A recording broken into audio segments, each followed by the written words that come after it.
Tome 3, les origines, le festival de Dragonia. Chapitre 1.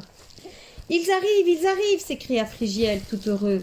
Suivi de son chien Fluffy, il entra à toute vitesse dans le village, passant par la grille ouverte, pour annoncer avec un large sourire la nouvelle aux habitants impatients. « Les forains, les voici !»« Ouif !» fit joyeusement Fluffy. Une rumeur d'excitation parcourut la foule de l'Agnelle, tandis que les enfants des villageois sautaient de joie. « La fête foraine! Les attractions! On va gagner des prix et se battre contre l'Ender Dragon. »« Le dragon ? Oh, j'ai peur, murmura un petit de 3 ans, que Jenna, une amie de Frigiel, rassura aussitôt. « Un faux dragon, fait de cubes de laine. Il ne peut pas te faire de mal, expliqua-t-elle tandis que Xandre, qui tenait le poste de garde, commençait à donner des instructions. Écartez-vous pour laisser passer les roulottes. Il faut un guide pour les mener à la place de la fontaine. Ophélia, demanda-t-il, où ils en sont là-bas? Le maire a fait préparer l'herbe pour les chevaux et un grand dîner pour les arrivants, répondit sa sœur. Et il a attribué des places à chacun. Caïnca, les 2 premières roulottes passèrent enfin la grille tandis que Frigiel jetait un coup d'œil au soleil couchant. « Quand même, murmura-t-il, il est tard. » Fluffy émit un aboiement inquiet, et les 3 meilleurs amis de Frigiel échangèrent un regard soucieux. Il y avait là Eric, l'aîné du groupe, un solide gaillard âgé de 13 ans. Jenna, sa petite sœur, qui a 10 ans, avait le même âge que Frigiel, et Ophélia, 11 ans, la confidente de ce dernier depuis leur plus tendre enfance. Ophélia regarda à son tour le ciel. En effet, la nuit n'était pas loin, la lumière baissait. Or, la file des voyageurs était longue, et le soir, dans la campagne, sortaient les monstres. « Je vais prévenir le maire, déclara Ophélia. Allez dire au dernier de se dépêcher. » Frigiel, Eric et Jenna se précipitèrent hors du village, suivis par un Fluffy tout excité. Chapitre 2. Malgré le danger, elle était bien belle la longue caravane qui se déployait sur la route avec ses roulottes colorées, ornées de lampions et de cubes bariolés. Les forains eux-mêmes semblaient heureux d'arriver et faisaient des signes amicaux aux 3 enfants qui remontaient la procession. « Bien le bonjour, gamin de l'Agnelle, » dit avec bonne humeur une grande femme blonde accompagnée de son fils menant son chariot tiré par un mulet. « Vous viendrez frapper mes araignées et manger mes friandises, j'espère. Cochon en sucre, fait maison. »« Vous pouvez compter sur nous, » répondit joyeusement Jenna, tout en continuant de courir. Frigiel atteignit le premier la fin de la queue et s'immobilisa brusquement. Le dernier chariot n'avançait plus. Pire, il était coincé non loin de la lisière de la forêt, où les monstres risquaient d'apparaître. « Eh, salut mon garçon, » dit le conducteur sourcils froncés, tandis que ses 3 fillettes un peu inquiètes se pressaient dans la carriole. « J'ai un problème. Mes lamas refusent d'avancer. » « Des lamas apprivoisés ?» s'étonna Eric, tout en s'approchant pour l'aider. « Oui, je les ai capturés dans les savanes de Solena, mais plus je monte au nord, plus ils sont rétifs. » Frigiel fit quelques pas en arrière pour surveiller les environs. Le cube du soleil disparaissait derrière la ligne d'horizon, et les bois étaient maintenant assez sombres pour permettre aux monstres d'apparaître. « Ouif !» fit Fluffy. L'aboiement était sec, comme si le chien voulait prévenir son ami d'un danger imminent. Frigiel sortit sa belle épée en or, qui étincela aux dernières lueurs du crépuscule. « Ouif !» répéta Fluffy. Des bruits de pas étouffés, des grognements sourds juste derrière les arbres. « Frigiel, recule !» cria Jenna, se précipitant vers lui. Frigiel s'exécuta. Rien. Il laissa échapper un soupir de soulagement. Et 2 zombies sortirent des bois. Frigiel se tendit, alors que Jenna sortait son arc et qu'Eric fronçait à la rescousse.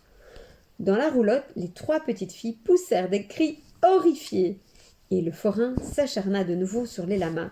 « Vous allez avancer, sale bestiole! Lâcha Frigiel en portant le premier coup d'épée. Ses mains tremblaient. Malgré ses dernières aventures, il était loin d'être un combattant aguerri. Et même s'il ne l'aurait jamais avoué à ses amis, les monstres le terrifiaient encore. Une flèche de Géna s'enfonça dans la jambe d'un monstre, et Frigiel porta un nouveau coup, trop fort, et perdit l'équilibre. Il se rattrapa de justesse, mais un des zombies se jeta sur lui, prêt à mordre. « Frigiel !» cria Eric qui frappa résolument la créature. La voix autoritaire du capitaine des Silverfish s'éleva derrière eux. « Poussez-vous les mioches, on s'en occupe !» 5 gardes vêtus de blanc et munis d'épées en diamant se ruèrent vers la forêt. Les guerriers du roi Ludlow étaient peut-être détestés dans le village, mais ce soir, Frigiel leur cédait volontiers la place.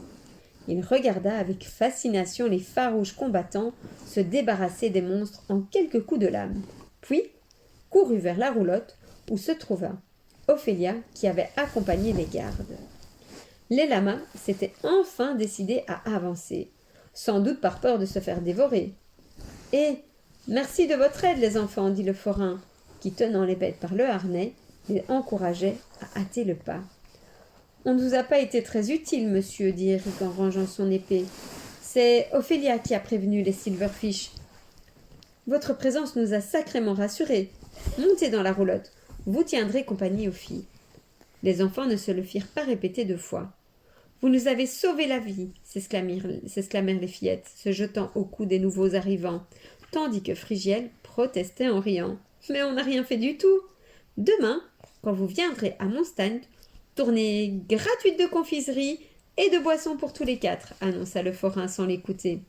« Oh, j'adore le festival de Dragonia, proclama Eric en levant les bras vers le ciel, alors que ses amis remercièrent le père des fillettes. Et ce fut, sous les applaudissements du maire, qui avait accouru, ainsi que des villageois soulagés de voir la dernière roulotte enfin arriver, que les 4 vaillants héros, sans avoir tué un seul monstre, firent une entrée quasi triomphale dans leur village. Chapitre 3. Le lendemain, Frigiel se réveilla de bon matin et de bonne humeur. Le cube du soleil étincelait. Le ciel était d'un bleu vif, et Fluffy ne tenait pas en place. Hermeline ne put s'empêcher de rire en voyant le garçon débouler dans la cuisine avec un sourire grand comme une demi-citrouille.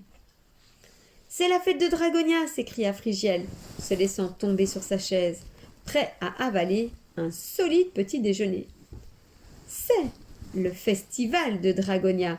corrigea Hermeline amusée. « L'anniversaire de la mort de l'Ender Dragon. C'est demain soir. Le maire a prévu la cérémonie officielle au coucher du soleil. »« Mais les forains ont déjà ouvert leur stand !» protesta Frigiel, tandis qu'Hermeline posait sur la table une appétissante tourte à la betterave. « Oui, bon, j'imagine que je ne te verrai pas de la journée, » en conclut Hermeline. « C'est Martha la Douce qui tient le stand de boissons. Je vais aller voir si je peux lui vendre une cargaison de cidre et du pâté d'autruche. J'aimerais tant qu'Ernald soit là, » ajouta-t-elle avec une pointe de mélancolie. « On a une tradition, tous les 3, avec Rony. Pendant la cérémonie du soir, on s'installe à la meilleure table, on commande une bonne bouteille de cidre et on regarde le dragon brûler. » S'il y avait bien une chose qui pouvait peiner Frigiel en ce jour heureux, c'était une allusion à son grand-père. « Ernald ne reviendra jamais, déclara-t-il d'un ton amer. Je n'ai plus de famille, autant m'y faire. »« N'importe quoi, objecta Hermeline, alarmée. Frigiel, ton grand-père t'aime profondément, et jamais il ne t'abandonnera. Il s'absente souvent, c'est vrai, mais il a ses raisons, et il reviendra bientôt. J'y croirai quand je le verrai, grommela le garçon. Mais merci pour ce délicieux petit déjeuner, et pour ta gentillesse et ton hospitalité, Hermeline, ajouta-t-il aussitôt. Ce n'était pas parce qu'il était de mauvaise humeur que cela lui donnait le droit d'être désagréable, surtout avec la femme qui prenait soin de lui en l'absence d'Ernald. Après avoir débarrassé la table et aidé Hermeline pour la vaisselle, Frigiel fila s'habiller. Puis, sans trop savoir pourquoi, il ouvrit le tiroir de sa table de nuit et contempla un moment le médaillon du courage, qui, si on en croyait la légende, avait appartenu au fondateur mythique du village de l'Aniel, à Roche-le-Brave. Ce médaillon, Frigiel l'avait découvert au fin fond des mines de Gaslevant, où il était descendu avec ses amis pour sauver Géna. Le jeune garçon était fier de sa trouvaille, mais un peu embêté aussi, car Eric était le descendant d'Aroche, et il avait longtemps cherché ce médaillon. Est-ce que le bijou aurait dû lui revenir? Sans réfléchir davantage, Frigiel glissa l'objet dans sa poche. « Mais bon, Fluffy, assura-t-il à son chien, du courage, on n'en aura pas besoin aujourd'hui. » Fluffy émit un aboiement approbateur. « Dommage que le reste de ta famille ne soit pas là, » ajouta Frigiel en pensant à Grise, la mère de Fluffy, et au petit chiot qui avait été adopté par une famille de Châtel-Laragne. Ils auraient adoré la fête. En tout cas, aujourd'hui, on ne fait que s'amuser. Pas d'aventure, ni de monstres, d'accord? Ouif! On est parti! Et nos deux amis se dirigèrent vers le centre de l'Aniel. Chapitre 4. Le village était entièrement transformé. Des volontaires finissaient d'accrocher les derniers lampions, alors que les échoppes et les stands multicolores des forains longeaient la grande rue, menant au clou du spectacle. Un immense Ender Dragon constitué de cubes de laine, flottant au-dessus d'un théâtre érigé pour l'occasion. Les forains installaient leurs jeux, préparaient leurs loteries ou étalaient leurs marchandises. « Frigiel, appela Ophélia, par ici !» Ophélia, Eric et Géna l'attendaient devant un petit stand appelé Gonlaragne, où une série d'araignées sculptées dans des cubes de bois tournait grâce à un habile système de redstone. La propriétaire, qui était la femme blonde les ayant salués la veille, expliqua que chaque joueur avait droit à 3 petits cubes de laine. Il fallait les lancer de toutes ses forces pour faire tomber le plus d'araignées possible. Si on en abattait 5, on gagnait un prix. « Comment peut-on abattre 5 araignées avec seulement 3 cubes ?» protesta Géna. « Il faut en faire tomber plusieurs d'un seul coup, » précisa la propriétaire. « Vous voulez essayer ?»« Et comment ?» dit Eric qui aimait les défis, surtout quand il les gagnait. « Frigiel, je vais t'écraser !» Les 4 enfants se mirent joyeusement à tirer sur le regard amusé de la femme, ravis d'encaisser les jetons que le maire de l'Aniel avait distribués aux jeunes pour que tous puissent profiter des attractions. Le jeu était plus difficile que prévu, et Géna abandonna vite, voulant garder ses jetons pour choisir un beau déguisement et participer au concours de poèmes. Bientôt, Frigiel la rejoignit. La rivalité se faisait maintenant féroce entre Eric et Ophélia. « Ah ah! 4 d'un coup !» jubila Eric, arrivé au round final. « Essaie donc de faire mieux. »« Si tu crois que tu vas me vaincre aussi facilement, » maugréa Ophélia. Elle se concentra, plissant les yeux derrière ses lunettes, et lança son dernier cube, pour n'abattre qu'une seule araignée. Eric eut un rire moqueur. Il triomphait. « Victoire! Je vous ai laminé. D'abord ma charmante petite sœur, dit-il avec un geste affectueux envers Géna, ensuite le fameux Frigiel, et enfin toi, Ophélia. Je vous ai massacré, écrabouillé, aplati. Ce qui est bien avec mon frère, c'est qu'il a toujours eu la victoire modeste, commenta Géna, tandis que Frigiel levait les yeux au ciel. Eric a un caractère humble et fair-play. Ça fait partie de son charme, confirma Ophélia. Foudroyé, pilonné, pulvérisé, continuait Eric avec une joie sadique. Moi, les araignées, ça ne m'a jamais réussi, décida Frigiel. Mais on va voir si tu es aussi flambard au tir à l'arc, Eric. On essaie? Les 4 amis avancèrent vers les attractions suivantes, alors que le soleil montait dans le ciel et que les rues se remplissaient de villageois bavards, ainsi que des touristes ayant fait le voyage pour l'occasion. D'abord, une tournée de barbagloup, une étrange mais délicieuse confiserie à l'apparence de poisson globe. Ensuite vint le stand de tir à l'arc. Les flèches devaient se planter dans des têtes de cochons zombies du Nether, ce qui rendait l'exercice très populaire. Personne n'avait vu de cochon zombie depuis que les portes du Néther s'étaient refermées. Peut-être pour toujours. Cette fois, Frigiel gagna le concours, au grand désespoir d'Éric. Puis, les 4 gamins voulurent absolument tenter un cube de la fortune. On misait 4 jetons et le grand prix était un plastron en diamant. À la place, les enfants gagnèrent chacun un cube de bois. Ça fait 10 ans que je suis cette foire, chuchota le gérant du stand voisin aux enfants. Et ce plastron, je n'ai jamais vu personne le remporter. Je ne suis même pas sûre qu'il existe. Ophélia, scandalisée par l'arnaque, était prête à se plaindre. Mais Phrygia lui donna une bourrade amicale. « Laisse tomber. Ça fait partie de l'ambiance. Il est midi. Allons plutôt manger. » La suggestion fut appréciée de tous. Chapitre 5. Géna, Éric et Ophélia partirent en avant pour réserver une table, tandis que Frigiel s'attardait devant une petite armurerie. « Ah, je sens que j'ai affaire à un connaisseur. Les arcs, c'est ma spécialité, commenta le propriétaire, qui en désigna un de toute beauté. Regardez, celui-ci par exemple, durabilité et puissance augmentée. Ne me demandez pas comment, ajouta-t-il en baissant la voix. J'ai mes méthodes. Magnifique, murmura Frigiel, mais sans émeraude, je n'ai pas les moyens. Une voix familière s'éleva juste à côté. Moi, si. Tenez, marchand, voici vos gemmes. Offrez l'arc à ce garçon, s'il vous plaît. Le marchand empocha la somme et plaça l'arme dans les mains de Frigiel, qui, interloqué, se tourna vers le généreux inconnu. C'était l'homme en gris, qui n'était plus habillé en gris d'ailleurs. Il portait une tenue discrète de voyageur, une capuche dissimulant ses traits. Mais vous êtes mort, souffla Frigiel alors que le forain les observait, intrigué, et que Fluffy, furieux, se mettait à gronder. « Suis-moi, Frigiel, ordonna brutalement l'homme. J'ai à te parler. Le garçon ne boucha pas d'un cube. Vous plaisantez? La dernière fois que nous nous sommes rencontrés, vous avez menacé mon chien. Fluffy souligna ces paroles d'un aboiement rageur.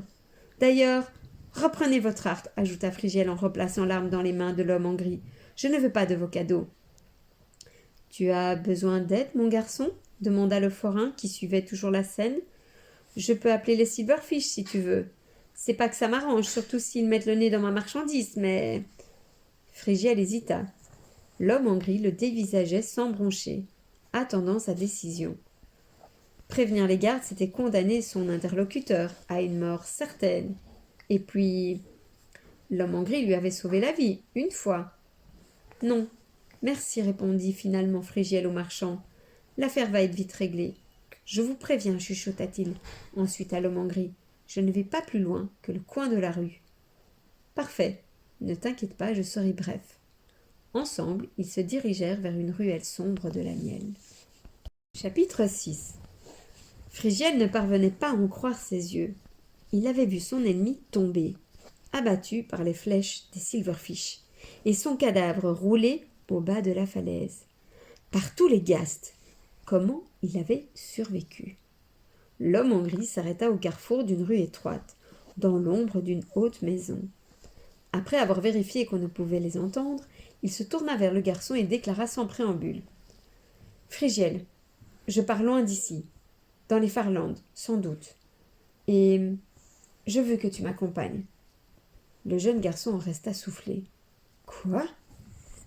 Vous accompagner? »« Non, bien sûr que non, balbutia le garçon. Par le Néther, pourquoi accepterais-je de... » L'homme en gris leva la main pour l'interrompre. « Écoute-moi bien. Tu as du potentiel. Je sens se mouvoir en toi une puissance ravageuse. Entrer dans les détails serait trop long et trop dangereux. En ces lieux, je t'expliquerai quand nous serons en route. » Fluffy aboya furieusement, mais l'homme en gris l'ignora. « Souhaites-tu vraiment passer ta vie dans ce village pitoyable ?» continua-t-il, le regard fixé sur le garçon. « L'Agnelle n'est pas... Pourquoi rester? Sincèrement, Frigiel, quelle va être ton existence ici? Travailler dans les champs de betteraves le matin, élever des autruches l'après-midi et te noyer dans le cidre le soir pour oublier la médiocrité affligeante de ton quotidien? Moi, Je te propose l'aventure, la vraie. Le voyage, le combat, l'inconnu. Je te propose de découvrir des paysages sublimes et féroces, des créatures prodigieuses dépassant ton imagination. Je te propose de dévoiler et de maîtriser tes pouvoirs dont la réalité t'échappe aujourd'hui, mais qui changerait ta vision de l'univers. Frégiel hésita.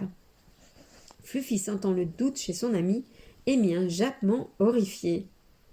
Frégiel lui-même était le premier surpris de sa réaction. Non, évidemment, jamais il ne suivrait un être aussi amoral, aussi dangereux que l'homme en gris.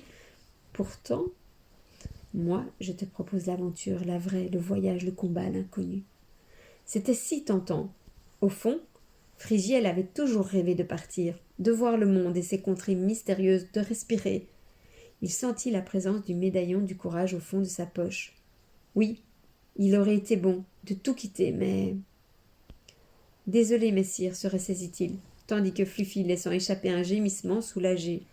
Vous êtes aimable de penser à moi, mais ma vie est ici. J'ai mes amis, Hermeline et mon grand-père, enfin s'il revient un jour. Non, je vous remercie, mais ma décision est prise. L'homme en gris attrapa subitement Frégiel par le poignet et commença à le tirer de force dans la ruelle. Le garçon laissa échapper un cri de surprise et se débattit. Il n'eut pas le temps de paniquer que Fluffy se jetait sur l'homme en gris et lui mordait cruellement la cheville. L'homme poussa une plainte étouffée et lâcha le garçon, qui recula aussitôt vers la grande rue, effaré. Il eut un moment de silence, tandis que Frégiel reprenait son souffle. « Nous nous reverrons, déclara l'homme en gris. Il tourna les talons et disparut dans les ombres de la ruelle. Chapitre 7. Non, non, je vous invite, déclara Montreuil aux 3 enfants installés à sa table dehors sur le stand de boissons et de dégustation de Martha la Douce. Montreuil était l'oncle d'Éric et Géna et connaissait Ophélia et Frégiel depuis des années. C'était un homme sympathique qui, en congé ce jour-là, ne portait pas son uniforme de Silverfish. « Commandez tout ce que vous voulez, insista-t-il. C'est moi qui régale. Merci, mon oncle, dit joyeusement Éric. Merci, monsieur, renchérit Ophélia, alors que Géna demandait où est passé Frégiel. Tiens, le voilà, répondit Ophélia en pointant du doigt le jeune garçon tout penaud. Elle fronça les sourcils. Il fait une drôle de tête. Ça va demanda-t-elle à son ami quand celui-ci se laissa lourdement tomber sur le banc à ses côtés. Frégiel jeta un coup d'œil à Montreuil, puis secoua la tête et chuchota. « Je te raconterai. » Martha la Douce rencontrait quelques difficultés à servir tous ses clients. Le stand était bondé. Elle arriva enfin avec un plateau chargé de tartes salées, de fruits et de boissons. Montreuil regarda avec amusement les enfants se jeter sur la nourriture. « Ah, moi aussi, à votre âge, j'avais un sacré appétit. Laissez-en un peu pour mon fils. Vous savez que Brock est enfin rentré. »« Brock, viens nous rejoindre. » Brock était le fils de Montreuil et le cousin d'Éric et Géna. Il quittait le stand de Gogne-Laragne, sur lequel il s'escrimait vainement et vint s'installer auprès de la petite troupe. Après s'être servi du jus de melon, il toisa Frégiel et Ophélia avec mépris. « Je vois, » souffla-t-il d'un ton acide à Éric, alors que Montreuil discutait d'architecture avec Ophélia. « Je pars en voyage 3 semaines, et à mon retour, tu t'es accoquiné avec les pires minables du village de l'Agnelle. » Éric parut gêné par l'attaque de son cousin. Frégiel, bien sombre depuis l'incident avec l'homme en gris, écoutait la conversation avec une mauvaise humeur croissante. « Ce n'est pas si simple, » protesta Éric. « Rappelle-toi, Brock, Frégiel a aidé à sauver la vie de Géna. C'est pas pour ça que tu dois traîner avec lui. Et la face de vache, là, dit-il en désignant Ophélia. Tu lui causes maintenant ?» Éric le regarda choqué. Et Frégiel se jeta sur Brock. « T'insultes pas ma meilleure amie, fulmina-t-il en l'attrapant par le col. « Ne me touche pas, fils de Blaze, hurla Brock en retour. À la stupéfaction des buveurs de Montreuil et d'Ophélia, les 2 garçons roulèrent au sol et commencèrent à se battre. « Mais enfin, arrêtez !» s'exclama Géna en se jetant sur eux pour les séparer. Pendant ce temps, Fluffy, reprenant ses vieilles habitudes, plantait ses dents dans le cube arrière de Brock pour aider son ami. Après une seconde d'hésitation, Eric voulut lui aussi s'interposer. Mais ce fut Monreuil qui, attrapant les deux insolents par les cheveux, mit fin à l'altercation. « Ça suffit, déclara-t-il d'un ton sans appel. Ce n'est pas parce que je ne porte pas la cape que je ne suis plus Silverfish. Encore un incident et vous passez la nuit au cachot. » Brock et Vrigiel s'excusèrent du bout des lèvres. Et Monreuil, très mécontent, décida de ramener son fils à la maison, le privant de festival pour le reste de la journée. Chapitre 8. Les quatre amis demeurèrent debout près de la table, abasourdis. « Alors là, murmura Vrigiel, j'avais oublié. »« Oublié quoi ?» demanda Géna. « L'effet que ça faisait quand les enfants du village me détestaient et que je me faisais constamment insulter. Tout ça parce que mon grand-père et moi ne sommes pas nés ici. » Eric détourna les yeux embêtés. Ce rejet, il y avait participé, avec son cousin Brock. Il avait fait bien des misères à Vrigiel avant de devenir son ami. « Oui, bon, grommela-t-il avec mauvaise foi. C'était un peu de ta faute aussi, Vrigiel. »« Quoi ?»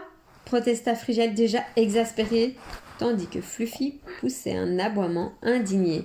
« Mais pas du tout, Eric. C'est toi qui... » Ophélia fit un pas en avant. « Stop ! Plus un mot, exigea-t-elle avec autorité. Vous n'allez quand même pas vous disputer pour savoir pourquoi vous aviez l'habitude de vous disputer. Et puis d'abord, je vous ferai remarquer, c'est moi qui me suis fait insulter. »« Je suis navrée, Ophélia, dit sombrement Eric. Je vais parler à Brock. Je peux te promettre que ça n'arrivera plus. » Il paraissait extrêmement sérieux. Et Ophélia le regarda étonnée. « Merci. »« C'est la moindre des choses, » ajouta Eric à voix basse. Il regarda Ophélia qui rougit, puis détourna les yeux. « Ton cousin a le cerveau glué par le slime, reprit-elle avec une courte pause. Laisse-le causer. Mes insultes seront beaucoup plus créatives que les siennes. » C'est vrai que notre amitié a tout changé, commenta Géna en souriant. On se disputait souvent. Enfin, surtout vous, les garçons.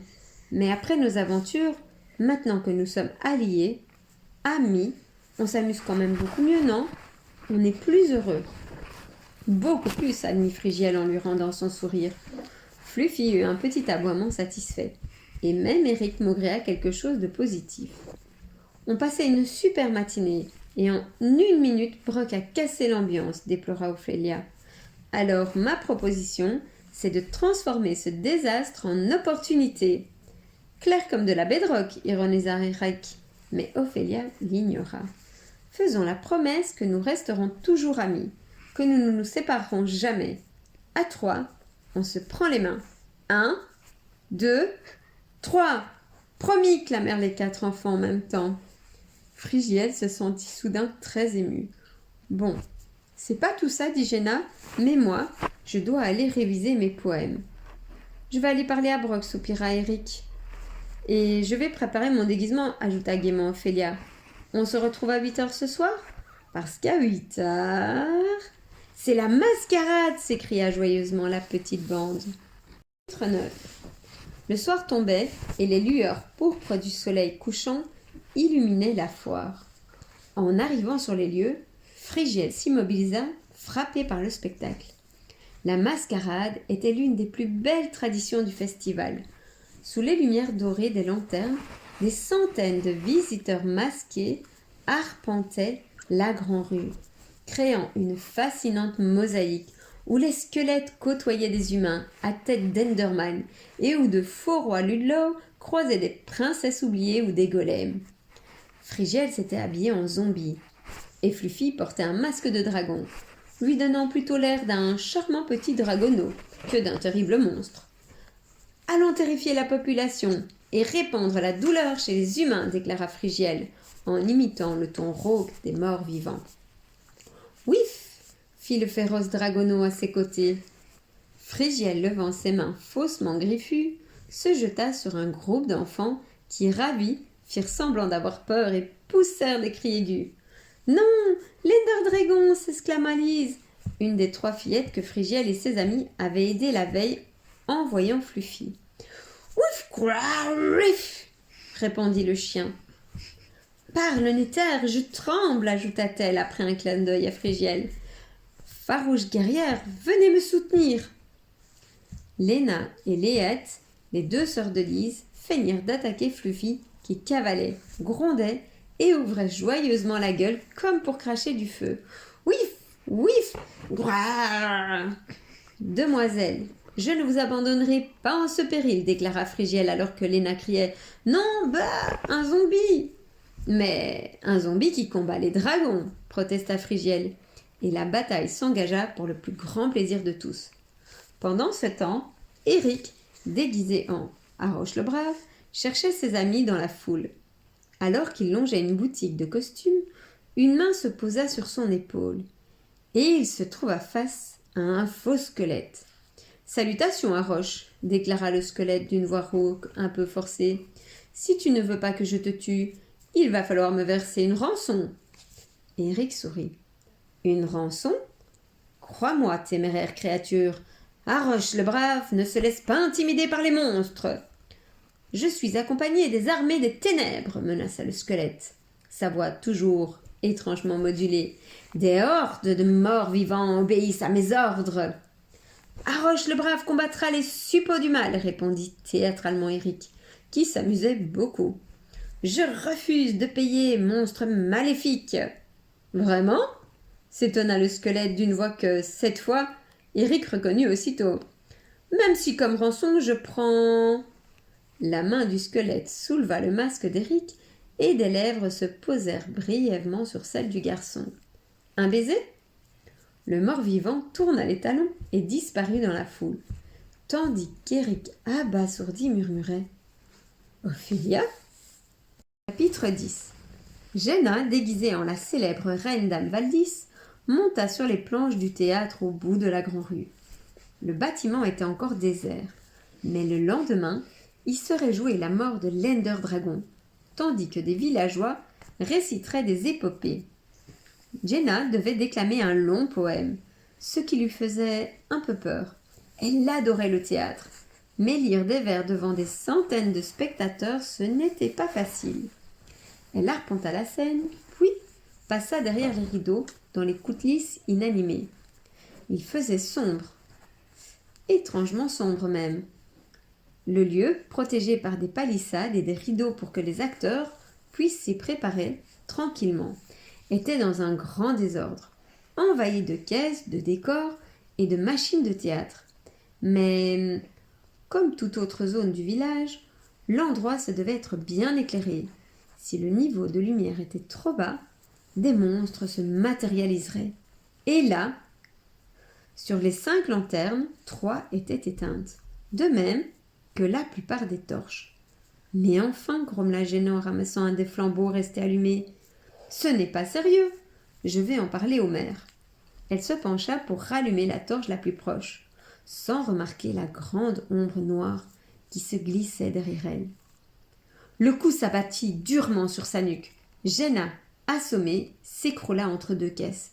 « Oh non !» murmura l'homme en gris, contemplant le corps inconscient de la fillette. « Tu ne détruiras pas tout mon travail. Si je veux attraper Frigiel, j'ai besoin d'une jolie petite diversion. » Délibérément, il éteignit les 2 dernières lanternes et le reste des torches. Ensuite, il se glissa dans l'ombre profonde d'un des rideaux et attendit. Un squelette apparut, puis un deuxième, puis se fut tout un groupe de zombies. L'homme en gris hocha la tête, satisfait. Après un dernier coup d'œil à Jenna, effondré derrière une des machines de théâtre, il ouvrit la porte qui menait à des coulisses à la grande-rue et s'enfonça discrètement dans la foule. Chapitre 11. « Hé, Frigiel, tu n'aurais pas vu Ophélia ?» demanda Éric près de la grille du village. Le jeu de Fluffy l'abominable Dragono avait en effet pris de l'ampleur et s'était déplacé jusqu'à l'entrée de l'agnelle. La plupart des enfants avaient rejoint le groupe pour une immense partie. Il y avait maintenant les méchants partisans de l'immonde rejeton de l'Ender Dragon contre les vaillants chevaliers du bien et des gaufres. Appelés ainsi parce qu'un des grands avait distribué à ses partisans des gaufres à la confiture de pastèque. Frigiel le zombie avait finalement rejoint le camp de Fluffy. Il ne pouvait pas laisser son chien se battre sans lui, même pour de faux. Les plus petits ne suivaient aucune règle. Certains déguisés en creepers faisaient semblant d'exploser lorsque d'autres agitaient les mains en criant qu'ils étaient des araignées. Bref, la situation était chaotique, mais très amusante. Frigiel, répéta Eric, tu m'écoutes? Frigiel tentait de se débarrasser d'un chevalier de 3 ans, armé d'une épée en bois, qui ne lui arrivait même pas au premier cube. Hein? Quoi? Eric, tu ne vois pas que j'ai fort à faire? Et pourquoi tu la cherches, Ophélia? Parce que... À tout à l'heure, balbutia Eric gêné. Je te laisse à tes occupations extrêmement importantes. Aujourd'hui, je m'amuse, répliqua Frigiel déterminé. Pas d'aventure, pas de monstre, enfin que des faux. Et tiens, je crois que c'est Ophélia là-bas. Moi, le jeu me fait trop peur. Je vais me cacher, annonça la petite Léette. Elle disparut en direction de la grille du village, sans que personne ne fasse attention à elle.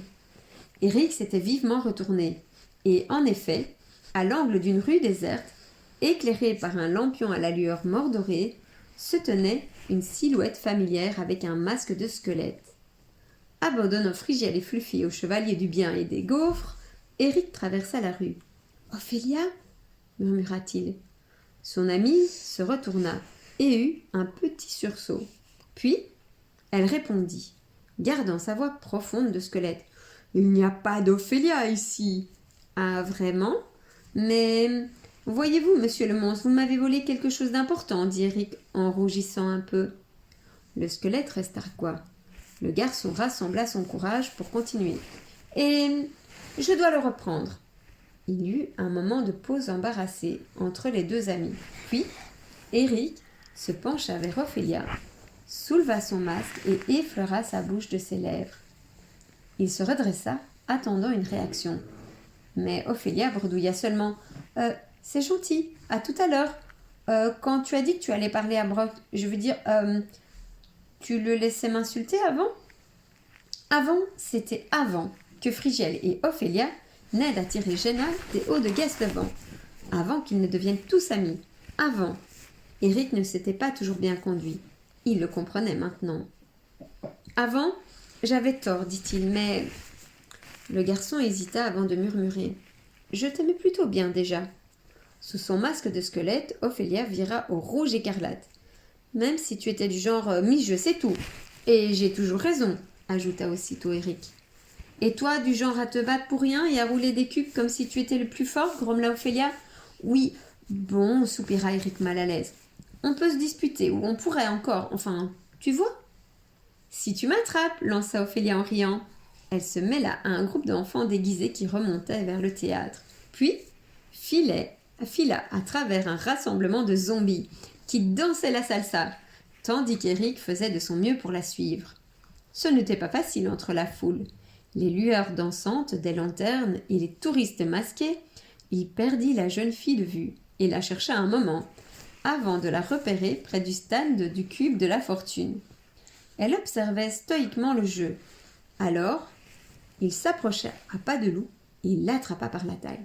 « Je t'ai eu » déclara-t-il quand elle se retourna. Il se pencha et lui posa aussitôt un léger baiser sur les lèvres. Les mâchoires d'Ophélia claquèrent avec un bruit sec d'os. Et Eric poussa un cri d'horreur. Ce n'était pas Ophélia, c'était un véritable squelette. Chapitre 12. Eric vacilla, alors que le squelette refermait sa mâchoire à quelques millimètres de son visage. Puis, il se jeta en arrière, trébucha contre une dame qui sirotait un verre de jus de pomme et s'écroula devant un père de famille qui distribuait des bonbons à ses enfants. « Un squelette !» bégaya Eric, épouvanté. Un squelette !» Mais non, se moqua gentiment le père de famille. C'est un déguisement. Le forain qui tournait le cube de la fortune toisa Eric avec mépris. Ah, les jeunes d'aujourd'hui, ils ont peur de tout. Et dire que tu es déguisé en Haroche le brave, mon garçon, tu ne mérites pas. Le squelette vit volte-face et lui mordit l'épaule. Le forain hurla et tomba sur le cube de la fortune qui s'éparpilla. Autour d'eux, les spectateurs se mirent à crier. Le squelette allait se ruer sur le marchand pour finir de le dévorer quand Eric, qui avait sauté sur ses pieds, s'interposa en brandissant son épée. « Écartez-vous » ordonna-t-il en portant un premier coup au monstre. « C'est Haroche le brave, il va nous sauver » dit l'un des enfants, avant que son père ne l'entraîne rapidement à l'écart. « Prévenez les Silverfish » commanda Eric, qui se jeta de nouveau bravement dans le combat. « Qu'est-ce qui se passe là-bas » demanda Ophélia, qui s'achetait sagement un verre de jus de betterave. Des cris résonnaient près du cube de la fortune, tandis qu'un mouvement de foule se faisait sentir. « Je ne sais pas trop, » déclara sa voisine, en se hissant sur les cubes pour mieux voir. « On dirait que quelqu'un avec un masque de squelette a un peu abusé du cidre. »« Je vois, » s'amusa Ophélia. Puisqu'Éric ne l'avait pas encore trouvé, autant passer par le stand de pâtisserie, tout proche. Elle dit poliment au revoir à la dame et se dirigea vers le stand de gâteaux. « Ils ont l'air bons, hein » s'exclama-t-elle à l'attention de 3 jeunes gens superbement déguisés en zombies, qui contemplaient eux aussi le stand, la bave, leur dégoulinant des lèvres. « répondirent-ils en se tournant vers elle. 13. Des monstres déambulaient dans les rues de l'Agnelle, mais personne ne les remarquait. Il y avait tant de faux squelettes, tant de faux zombies, que les vrais passaient inaperçus et recevaient même des compliments pour leur déguisement réussi. Quand une araignée chevauchée d'un squelette descendit de la scène du théâtre, les passants applaudirent. « Qu'ils sont beaux » s'écria Mirka, une amie de Jenna. « Excellent travail de costume » admira sa mère. « Je crois que c'est Bartholomé qui a conçu les décors. »« Un véritable artiste, cet homme » acquiesça le père. « Allons le féliciter. » Et ils s'éloignèrent. Heureusement, car le squelette levait son arme et visait la foule. « En plus, il a un arc » dit un camarade de l'armurier, qui contemplait nonchalamment le spectacle. « Comme c'est réaliste !» La flèche se planta dans un cube de bois à 3 centimètres de sa tête. « Très réaliste » approuvera l'armurier. « Regarde, Frigel, un Enderman !»« Oh là là, j'ai très peur » répondit le garçon en riant, sans même y jeter un coup d'œil. La grande guerre contre Fluffy l'abominable Dragono touchait à sa fin. Les enfants étaient épuisés et leurs compagnons avaient tant aboyé qu'ils avaient mal au gosier. Le père des 3 fillettes tapa dans ses mains. « Allez les combattants, bravo pour votre courage. Maintenant, distribution de gâteaux à mon échoppe. » « Non mais Frigiel, attends » insista la petite Lise. « L'Enderman, il est trop bien fait, hein. On dirait un vrai !» Cette fois, Frigiel se tourna dans la direction indiquée, puis se figea. « Lise, murmura-t-il, je crois que... Lise, ferme les yeux !» Trop tard. L'Enderman laissa échapper un atroce coassement. Autour de lui, des rires nerveux résonnèrent et disparurent lorsque la vérité se fit jour dans l'esprit des spectateurs. « Lise » hurla son père. « Cours !» Terrible erreur. La gamine, épouvantée, tourna le dos à l'Enderman qui se précipita sur elle. Chapitre 14. Frigiel poussa Lise hors de portée du monstre, alors que des cris s'élevaient. L'Enderman s'orienta vers le garçon. Frigiel crut sa dernière heure arrivée, quand une flèche se planta en sifflant dans le corps obscur de la créature. L'Enderman se téléporta aussitôt, réapparaissant au milieu d'enfants qui, terrifiés, ne purent s'empêcher de fixer le monstre droit dans ses yeux violets. « Frigiel » hurla Xandre, le grand frère d'Ophélia, qui avait décoché sa flèche du haut de la tour de garde. « À l'abri ! Mets les gamins à l'abri !» L'Enderman se précipita sur un garçon de 3 ans, tandis que Fluffy se jetait courageusement sur le monstre pour le mordre en vain. Frigiel brandit son épée d'or et frappa la créature avant qu'elle n'atteigne l'enfant. Xandre lança de nouvelles flèches, mais elles ratèrent leur but quand l'Enderman se téléporta à nouveau, puis réapparut près de la grille, à côté de 2 fillettes incapables de bouger, statufiées par l'horreur de la scène. Frigiel courut dans leur direction, mais il était trop loin. L'Enderman se déploya, prêt à s'abattre, et l'explosion d'un creeper le frappa de plein fouet. Les fillettes furent projetées en arrière et atterrirent sur le cube, légèrement sonné. L'Enderman avait disparu, mort ou téléporté. Frigiel n'avait pas l'intention d'attendre pour le savoir. D'autres explosions de creepers résonnaient plus loin, dans la grande rue, accompagnées de hurlements. Frigiel leva son épée pour attirer l'attention des enfants pétrifiés. « Tous à l'intérieur !» cria-t-il. « Réfugiez-vous dans les maisons! Fermez les portes et restez dans la lumière !» Les gamins obéirent, tandis que Frigiel, le père des fillettes et les autres adultes présents attrapaient ceux figés de peur pour les mettre à l'abri. Sur la muraille, Xande prit un porte-voix et annonça « Invasion! Invasion! Le village de l'Agnelle a été envahi! Dirigez-vous vers le bâtiment le plus proche et allumez les lumières! Je répète, le village a été envahi !» La panique se répandit dans les rues de l'Agnelle. 15. Jenna se réveilla avec un mal de tête carabiné. Elle gisait par terre dans les coulisses et... Comment était-elle arrivée là? Impossible de s'en souvenir. Elle était tombée? Il faisait noir. Un gémissement de zombie résonna sur la droite. Jenna se figea. Une ombre sinistre passa dans l'obscurité, se dirigeant vers la sortie, vers la grande rue. Une deuxième la suivit. Puis, elle distingua un bruit d'ossements qui s'entrechoquaient. Un squelette? Le son lugubre s'interrompit, comme si le monstre avait vu ou senti quelque chose. Soudain, il se fit plus proche. Le squelette se dirigeait vers Jenna. La fillette bondit sur ses pieds et porta sa main à sa ceinture. Oh! Pas d'arme. En enfilant son costume, elle avait retiré son épée. Le bruit caractéristique d'un arc qu'on bandait. Jenna se jeta désespérément sur le côté, alors qu'une flèche passait à 1/10 de cube de sa tempe. Il fallait qu'elle sorte d'ici. À gauche, une lumière. Jenna se précipita vers une porte de la palissade où, par miracle, une torche brûlait encore. Le bruit d'os était maintenant juste derrière elle. Avec un cri déterminé, Jenna absorba le feu de la torche qui se transforma instantanément en bedrock et rejeta les flammes sur le squelette, qui fut réduit en cendres. Les mains de Jenna tremblaient. Elle courut dehors. L'arrière du théâtre était déserté par les humains. De l'autre côté, vers la foire, s'élevaient des cris et des bruits de combat.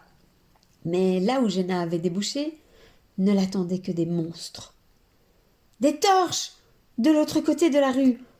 Prenant une profonde inspiration, Jenna fonça à perdre haleine, tandis que la horde de créatures se rapprochait. Elle n'était plus qu'à 20 cubes du feu. 10, 5. 3 zombies levaient déjà leurs mains décharnées. Avec des larmes de rage, Jenna absorba les femmes, puis fit déferler une vague de feu sur les monstres, qui se désintégrèrent.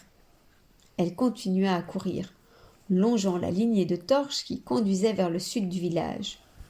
Une torche, une boule de feu, un monstre abattu, une torche, une boule de feu, un monstre abattu, toujours plus vite, laissant derrière elle une traînée de bedrock.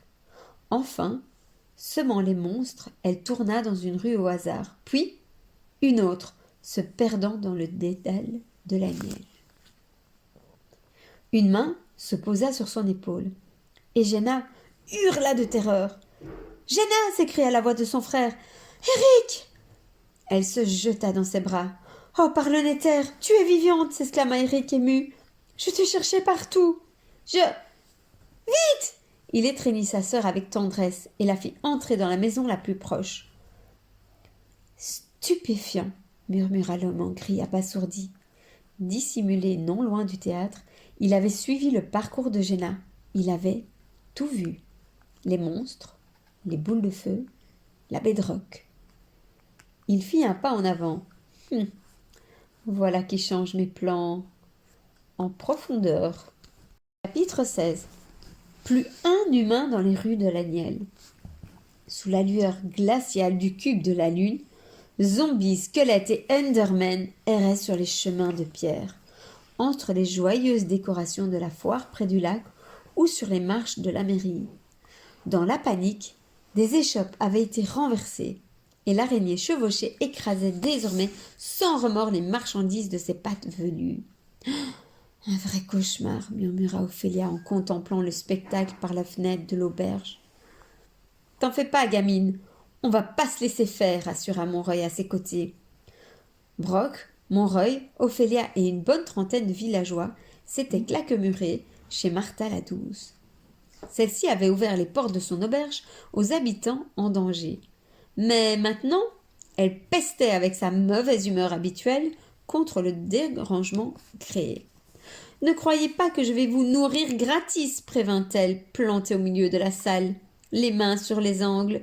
Et si quelqu'un dort là-haut, dans une des chambres, il paye d'avance. » Toujours aussi généreuse, Martha, ironisa le père de Mirka, qui avait trouvé refuge là avec sa femme et sa fille.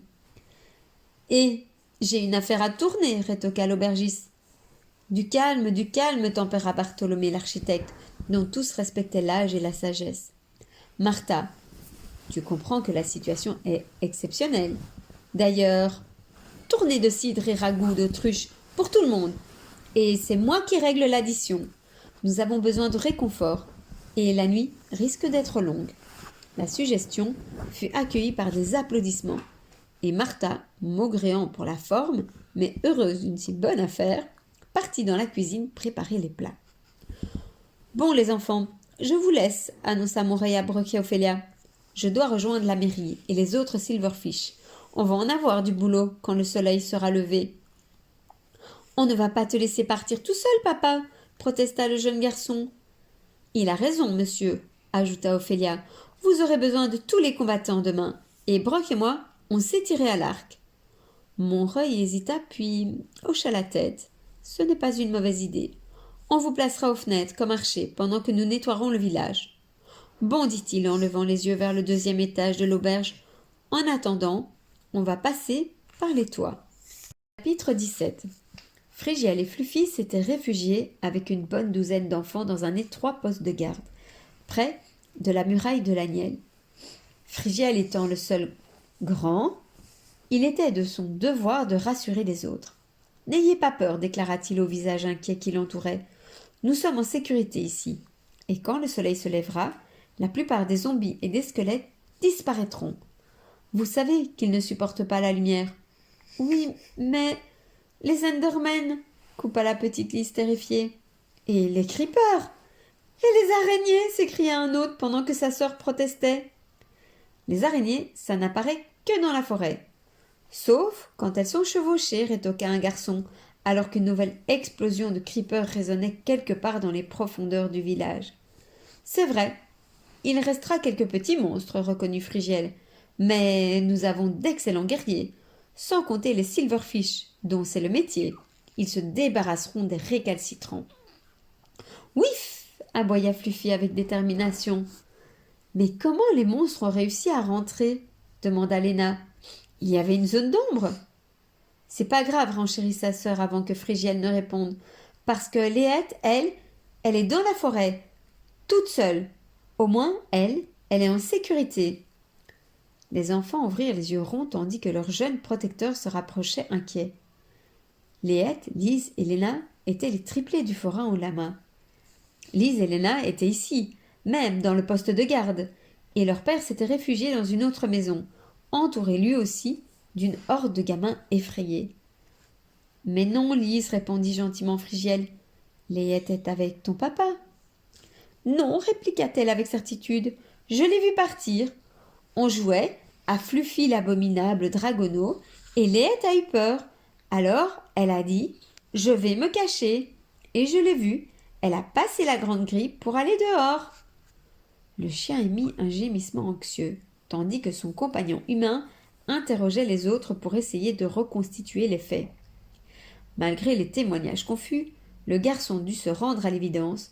La petite Léette était bien sortie et se trouvait maintenant seule, dans la nuit, à la lisière des bois, à l'extérieur de l'Agnelle. Il regarda les enfants rassemblés. Eux aussi avaient compris, et ils avaient blêmi. Un des petits se mit même à pleurer. « Ne vous inquiétez pas, répéta Frigiel, Il prit une grande inspiration. « Je vais aller la chercher. » Chapitre 18. Un coup d'œil par la fenêtre confirma que des dizaines de monstres erraient dans l'obscurité. L'idée de creuser un tunnel pour atteindre les bois n'enthousiasmait pas Frigiel.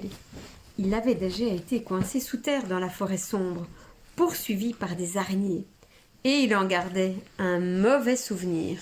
« Les enfants, demanda-t-il, est-ce que vous savez si Xandre est encore dans la tour de garde ?» Frigiel reçut une cacophonie de réponses semblant dire « oui ». « Bien, je vais monter sur le toit et construire un escalier jusqu'au rempart, expliqua-t-il. Pour cela, il fallait une pioche, mais il n'en avait pas. Dire qu'un superbe outil en diamant l'attendait chez lui, les enfants se montrèrent bien plus efficaces que Frigiel ne l'aurait imaginé.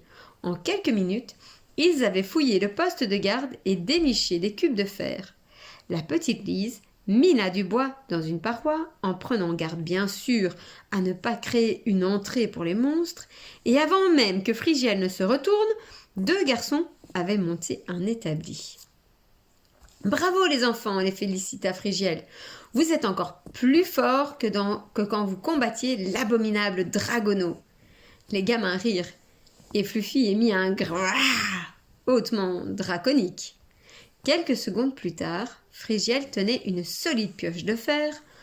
Enfin, muni de réserves de bois et de pierre, il donna ordre aux petits de ne pas bouger.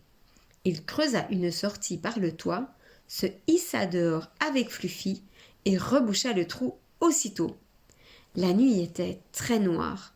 En bas, on entendait des ululements sinistres, des bruits d'os, des claquements. Pas un villageois en vue. Et la tour de garde semblait vide. Xandre, s'il était là, demeurait invisible. Fluffy laissa échapper un sourd gémissement. « Tu as raison, mon chien, » murmura Frigiel. « Tout cela n'est pas très rassurant. » Les zombies et les squelettes ne grimpaient pas, mais les Endermen pouvaient se téléporter. Et bien sûr, il restait les araignées. Bref, mieux ne valait pas traîner. Frigiel déposa les cubes dans le vide, créant le début d'une passerelle. Il avança dessus avec précaution, posa de nouveaux cubes et ainsi de suite. En bas, les créatures l'avaient repéré. Elles suivaient sa progression, en tendant leurs mains griffues ou décharnées pour l'attraper. « J'avais dit pas de monstres, pas d'aventure !» grommela Frigiel. « Ouif !» approuva Fluffy, pas rassuré. La tour de garde n'était qu'à une dizaine de cubes, quand les 2 amis entendirent « Frigiel ? C'est toi ?» La voix de Xandre. « Oui, enfin, Fluffy et moi. »« Parle Nether ! Vous êtes fous !» rouspéta Xandre, qui alluma une torche pour mieux les guider. « Tu ne voudrais pas attendre le matin avant de faire des... » Une flèche siffla dans la nuit, ratant Fluffy d'un poil, avant de retomber. Un coup d'œil en bas révéla 4 squelettes en train de lever leurs arcs. Frigiel attrapa Fluffy et courut pour bondir de toutes ses forces et atterrir, maladroitement mais intact, sur les cubes de la tour de garde. Ophélia, Brock et Montreuil étaient arrivés eux aussi, sains et saufs sur le toit de la maison, de la mairie. Le Silverfish ouvrit un passage afin qu'il se glisse à l'intérieur du 2e étage, puis donna une bourrade amicale aux enfants. « Vous emmener s'est révélé être une sacrée bonne idée, déclara-t-il. Merci d'avoir couvert notre progression. » Les flèches d'Ophélia et de Brock avaient été fort utiles pour abattre les squelettes, qui les visaient pendant que Montreuil bâtissait la passerelle. « Ça m'empêche pas de continuer à te détester, face de vache, » chuchota Brock à la jeune fille, tandis que son père descendait les escaliers. « Tu devrais renouveler tes insultes, pète de creeper, » répondit-elle. « Mais tu peux pas, parce que t'as rien dans le cube. Écoute, quand tu secoues la tête, on n'entend que le vide. » Le garçon la toisa, furieux. « Si tu crois qu'Eric t'aime bien, souffla-t-il d'un ton venimeux, tu te mets le doigt dans l'œil, jusqu'à la face arrière. Il fait semblant d'être ton pote, mais c'est pour mieux te moquer après. On parle de toi ensemble, et qu'est-ce qu'on rigole !» Ophélia se raidit. Cette fois, l'insulte avait porté. Brock nota sa réaction et fit une grimace de victoire. Montreuil, lui, entrait dans la salle principale, où l'attendaient ses camarades, le capitaine et les 8 autres Silverfish. Les gardes du roi étaient sombres. « Et vous en faites une face » s'étonna Montreuil. Le capitaine se tourna vers lui et déclara « Il y a un magicien dans l'agnelle. » À la porte, Brok, Ophélia se figèrent, et Montreuil pâlit. « Puissant ?» Le capitaine s'adressa à son lieutenant. « Le tard ?» Nous étions dans la maison de Bartholomé, derrière le théâtre, expliqua le garde. Par la fenêtre, nous avons aperçu un inconnu de haute taille courir en réduisant des zombies en cendres. Des jets de flammes sortaient de ses mains. N'exagérons pas, protesta son compagnon Rulf. Quelques boules de feu tout au plus, et l'inconnu n'était pas grand. Au contraire. Il se tourna vers Montreuil. Moi, je pense que c'était un enfant, peut-être bien une fille, déguisée avec une couronne et une robe. En tout cas, elle jouait des flammes avec une facilité déconcertante. Bref, un être très dangereux, à abattre sans pitié. Toujours près de l'entrée, Ophélia était pétrifiée d'horreur. Le père de Brok avança vers ses collègues. « Sûrement la gamine d'un touriste. Des magiciens? Y a pas de ça chez nous. Et la couronne ne va guère nous aider. La moitié des mômes étaient déguisés en princesse. »« Et la moitié des garçons en roi Ludlow, » grommela un autre Silverfish. « Avec des couronnes également. » Montreuil soupira. « Tu as remarqué autre chose, Elrulf? Une couleur? Un détail ?» Difficile dans l'obscurité. La robe était pourpre, peut-être. Géna, chuchota Brok à côté d'Ophélia. Elle n'était pas en reine Valdis? Tais-toi, sursura rageusement la jeune fille. Il faut que je les prévienne, protesta Brok. Puis il cria. Papa! Chapitre 20. Ophélia décocha à Brok un coup de pied d'une telle force que le garçon poussa un cri de douleur. Les Silverfish se tournèrent vers eux. « Si tu parles, je t'étrangle » murmura Ophélia à son voisin, avant de faire un salut respectueux aux gardes du roi. « Messieurs, bien le bonjour !»« Ils sont à qui, les mioches ?» demanda froidement le capitaine. « À moi » répondit Montreuil. « Enfin, plus ou moins. » L'officier fit quelques pas vers les enfants. Il était grand, son visage dur, ses yeux impitoyables. « Toi, la fille, ton déguisement. » Squelette, balbutia Ophélia, désignant son costume noir et blanc. Tant mieux. Et toi? Demanda-t-il à Brok.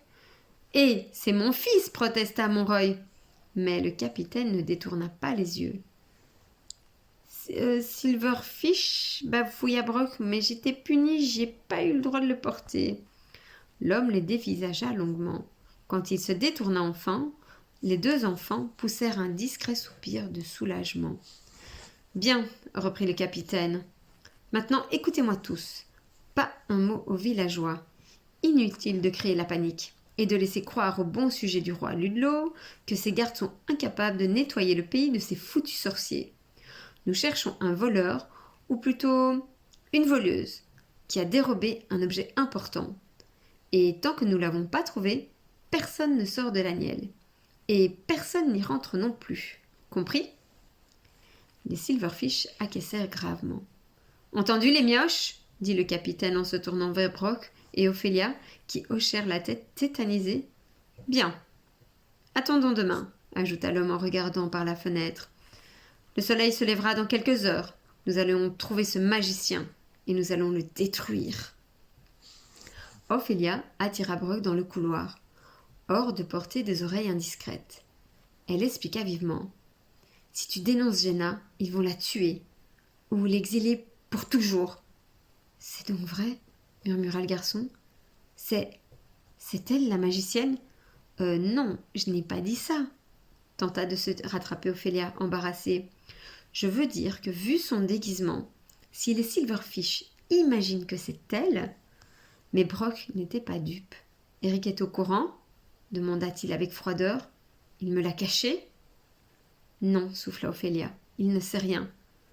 Pourtant, Géna t'a confié la vérité, à toi, plutôt qu'à son propre cousin. Je l'ai découvert par hasard, Brock, tu dois me promettre de garder le secret. Brock, insista Ophélia, inquiète en voyant le garçon hésiter. Ok, maugréa-t-il. Je le promets. Chapitre 21. Sur les murailles de l'Aniel, Frigiel se remit de ses émotions, puis exposa à Xandre les circonstances de la disparition de Liette. Le jeune homme, aussi courageux qu'Ophélia, hocha aussitôt la tête. « Tu as bien fait de venir !» Il regarda de l'autre côté des murailles. L'obscurité était totale. « Descendons !» Quelques instants plus tard, les deux garçons étaient en bas. Dans la campagne, le silence y était presque absolu. « On dirait que tous les monstres sont à l'intérieur du village, » chuchota Frigiel, en avançant avec prudence à travers les champs de betteraves. « Ils sont attirés par les humains, » murmura Xandre. Frigiel appela à voix basse. « Liette, Liette, c'est moi, Frigiel. » Pas de réponse. « Si tu es caché, tu peux sortir. »« Fluffy, tu sens quelque chose ?» Le chien, à la recherche d'une piste, dessinait de grands carrés autour de Xandre et Frigiel. Il émit un aboiement navré. Les garçons continuèrent leurs investigations. À la lisière des bois, près des enclos à autruches, le long de la rivière, quand soudain, Fluffy gronda rageusement et se précipita vers la muraille. « Au secours !» La voix de Liette, elle résonnait à l'intérieur des pierres qui constituaient les remparts de l'Aniel. La gamine avait intelligemment creusé un trou pour s'y dissimuler, mais des squelettes avaient senti sa présence. Ils s'agglutinaient devant la cachette de l'enfant qui restait terré à l'intérieur, épouvanté. « Ils sont 5 et nous sommes 2, nota Xandre, toujours raisonnable. Le mieux, c'est de les abattre de loin. Frigiel, surtout ne pense pas à la... Ouif, grogna Fluffy en se jetant sur les monstres. Peut-être était-il incapable de résister à l'appel des eaux. Ou alors, voulait-il sauver la fillette avec qui il avait joué tout l'après-midi. En tout cas, il s'élança et mordit le premier fémur venu. Un squelette leva son arc et Frigiel, brandissant son épée d'or, courut à la rescousse de son chien. « Non, Fluffy !» En quelques secondes, il fut noyé dans le combat. Et Xandre, effaré, fila l'aider. « Frigiel !» Le garçon donnait des coups d'épée à l'aveugle. Certains touchèrent leur but. L'épée d'or, très puissante, lui donnait l'avantage. Mais 3 flèches le ratèrent de peu. Une 4e lui effleura le rectangle du bras. Et d'autres monstres approchaient déjà. « On va jamais s'en tirer » s'exclama Xandre. Il se précipita vers la muraille pour miner un trou non loin de la cachette de Liette. Une fois l'excavation assez vaste, il appela Frigiel et Fluffy qui s'y engouffrèrent, puis reboucha derrière. Bientôt, ils se retrouvèrent dans l'obscurité la plus totale. Xandre ne put s'empêcher de rire. « Nous voilà tous terrés maintenant. On est quand même de sacrés sauveteurs. » « L'important, c'est de retrouver Liette, répondit Frigiel en creusant dans sa direction. Et 3 cubes plus tard, ils atteignirent la cachette de la petite, qui poussa un cri de joie et se jeta dans ses bras, tandis que Fluffy, lui, léchait affectueusement son visage. Chapitre 22. « Ok, prêt ?» dit Xandre qui avait ouvert leur cachette du côté du village. Les monstres erraient toujours dans les rues de l'Aniel, mais le poste de garde n'était qu'à une 100aine de cubes. « Prêt ?» répondirent Liette et Frigiel. « On fonce droit à la porte, » expliqua le frère d'Ophélia. « On ne s'arrête pas, on ne combat pas et sous aucun prétexte, on ne plante ses dents dans de l'os de mort-vivant. »« Entendu ?» insista le garçon avec un coup d'œil désapprobateur vers Fluffy. « Oui !» fit le chien désolé. « Go !» Les 4 camarades coururent à fond les cubes vers le poste de garde, et les enfants qui les guettaient leur ouvrirent aussitôt la porte. Les 3 héros accompagnés de Liette furent accueillis à l'intérieur par des cris de joie. Malgré le village toujours infesté, le reste de la nuit se passa dans la bonne humeur, en tout cas pour les enfants qui écoutèrent Liette raconter une version fort exagérée de leur aventure. Fluffy ponctuait de grognements les moments les plus dramatiques. Xandre et Frigiel, eux, s'étaient laissés tomber sur un banc, épuisés. Le soleil ne va pas tarder à se lever, déclara le premier. J'espère qu'Ophélia s'est réfugiée quelque part. Eric était à sa recherche, commenta le deuxième. Ils sont sans doute cachés ensemble. Xandre hocha la tête. Un moment passa avant qu'il n'ajoute. Je dois dire, je suis heureux que vous vous soyez rapprochés d'Eric et de Géna, tous les deux. Ophélia et toi, vous étiez très isolés. Je connais ma sœur. Elle prend des airs supérieurs, mais elle a du mal à se faire des amis. Moi aussi, avoua Frigiel. Et aujourd'hui, je ne pourrais plus me passer d'eux. Tu pourrais, dit le jeune homme sombrement, après un court silence. Frigiel le regarda étonné. Et Xandre expliqua. Quand j'étais petit, j'étais très proche de mon cousin. Nous avions grandi ensemble, et mon oncle et ma tante s'étaient toujours montrés très affectueux. Un jour, ils sont partis pour ne plus jamais revenir. Ils voulaient découvrir le monde. Je n'avais que 5 ans, et je me suis sentie trahie. Je comprends, murmura Frigiel, qui ne put s'empêcher de penser à son grand-père, en voyage depuis des semaines. Malgré les assurances d'Hermeline, il n'avait qu'une peur, ne jamais le revoir. Mais le temps passe, expliqua Xandre, et on recrée des liens. Si un jour tes amis t'abandonnent, tu t'en feras de nouveau. Quoi s'écria son compagnon, outré. Non, jamais je ne les remplacerai. On ne remplace pas des êtres humains, souffla le frère d'Ophélia. On découvre juste qu'il y en a d'autres. Frigiel, choqué, ne répondit pas, et les deux garçons demeurèrent silencieux sur le banc à attendre l'aube. Chapitre 23. Le soleil se leva sur l'Agnelle.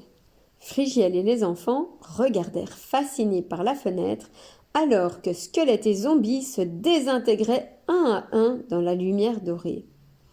Il va y avoir des trésors par terre, dit la petite Lise ravie. Oui, renchérit Fluffy. Des armées des carottes, des arcs et des pommes de terre, de la poudre d'os. Bah, protesta un petit garçon. De la chair putréfiée, super burk. Des perles de Lender. Peut-être, répondit Frigiel sur un ton raisonnable, mais quand les Silverfish auront éliminé les monstres restants, en attendant, personne ne sort. Pendant les 2 heures qui suivirent, Frigiel, Xandre et les gamins admirèrent les gardes du roi, impressionnants dans leurs costumes immaculés, avancés en formation dans les rues. Ils combattaient les Enderman avec une technique parfaite et abattaient les creepers avant qu'ils n'explosent, tandis que les habitants installés aux fenêtres les aidaient de leurs flèches. Et enfin, les villageois libérés purent reprendre possession des rues de l'Agnelle. Chapitre 24. Le soir même fut organisé un grand banquet. Il fallait réconcilier les touristes avec le village. Les pauvres, ils étaient venus au festival pour se distraire, mais ils avaient d'abord dû faire face à une invasion de monstres avant d'être coincés dans l'enceinte de l'Agnelle par les Silverfish qui interdisaient les sorties. Le maire voulait rattraper ça. Alors, tous les habitants, aidés d'ailleurs par les voyageurs heureux de participer, se retroussèrent les manches pour réparer les dégâts de la nuit précédente. C'était l'anniversaire de la mort de l'Ender Dragon, et la fête ne devait pas être gâchée. Aussi, ce fut dans l'allégresse générale que touristes, forains et villageois relevèrent les échoppes écroulées, reconstruisirent les jeux abîmés, accrochèrent de nouvelles décorations colorées et surtout dressèrent près de la mairie une longue table couverte d'une nappe blanche pour un succulent festin auquel tous étaient conviés. La table se garnit de mets délicieux, pâté d'autruche, rôti, purée de citrouille, tarte à thym, clafoutis à la pomme et à la betterave, fromage de toutes sortes et bien sûr cidre, jus de fruits et de légumes. Axil, le père des 3 fillettes, avait comme spécialité les friandises. Et son stand avait un sacré succès. Mais pour remercier les villageois, et particulièrement Frégie Alexandre d'avoir sauvé les Yettes, il fit donc de plateaux entiers de confiseries que les triplés ajoutèrent fièrement au banquet. Axil donna aussi un grand sac de douceur à Frigiel pour partager avec ses amis. Hier, je vous avais proposé de passer pour une tournée gratuite. Mais vous n'êtes jamais venu, expliqua-t-il en riant. Nous avons été un peu occupés, répondit le jeune garçon amusé. Tous ces monstres, ils nous font perdre de vue l'important. Et l'important, ce sont les bonbons, déclara la petite Léna en sautant sur place. Exactement, renchérit Frigiel, ravi de la tournure que prenait la soirée. La nuit avait été agitée, mais tout s'était bien terminé cette fois, et il en était sûr, rien n'allait gâcher la fête. Chapitre 25. Ton nom demanda durement le capitaine des Silverfish. Jenna, murmura la fillette. Elle était assise sur un banc, nerveuse. Ophélia, qui n'avait pas voulu la quitter, était à ses côtés.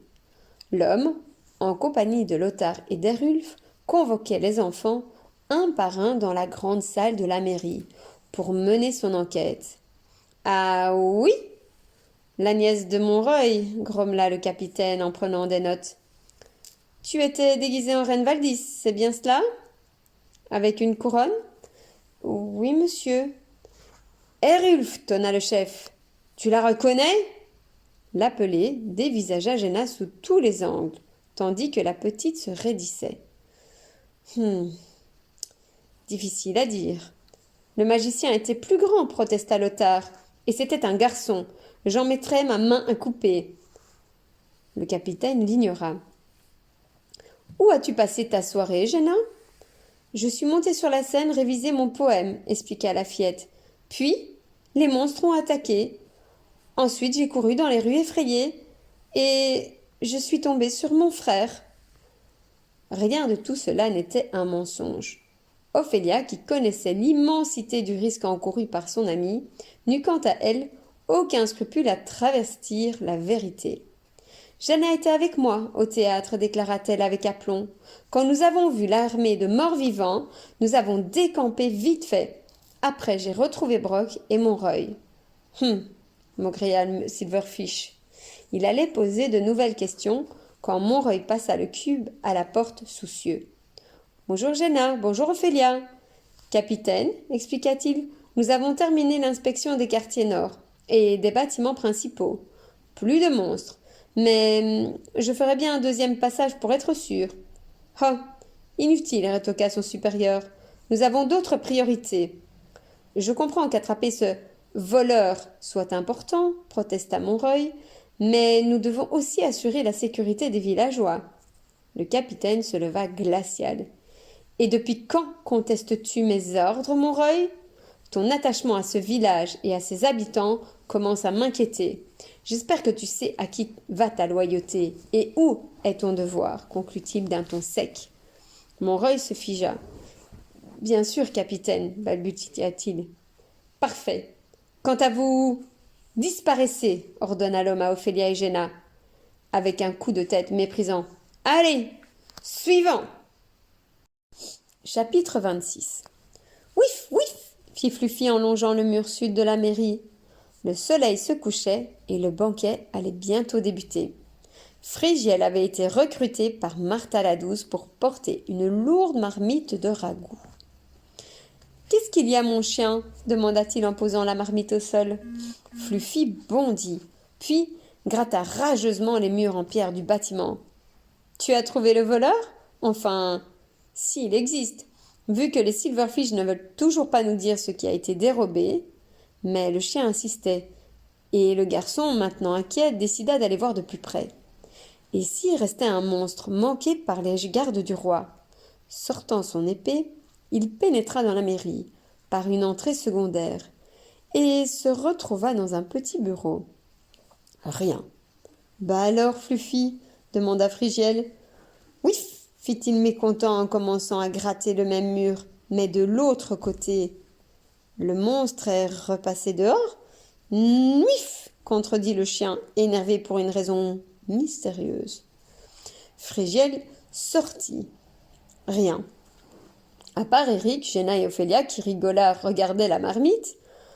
Alors, Frigiel, tu sèmes du ragoût? T'attends qu'il pousse? Demanda Eric. Je plante des arbres à marmite, ironisa son ami. Où on en est de la recherche du voleur? Pas trouvé, répondit Eric en haussant les épaules.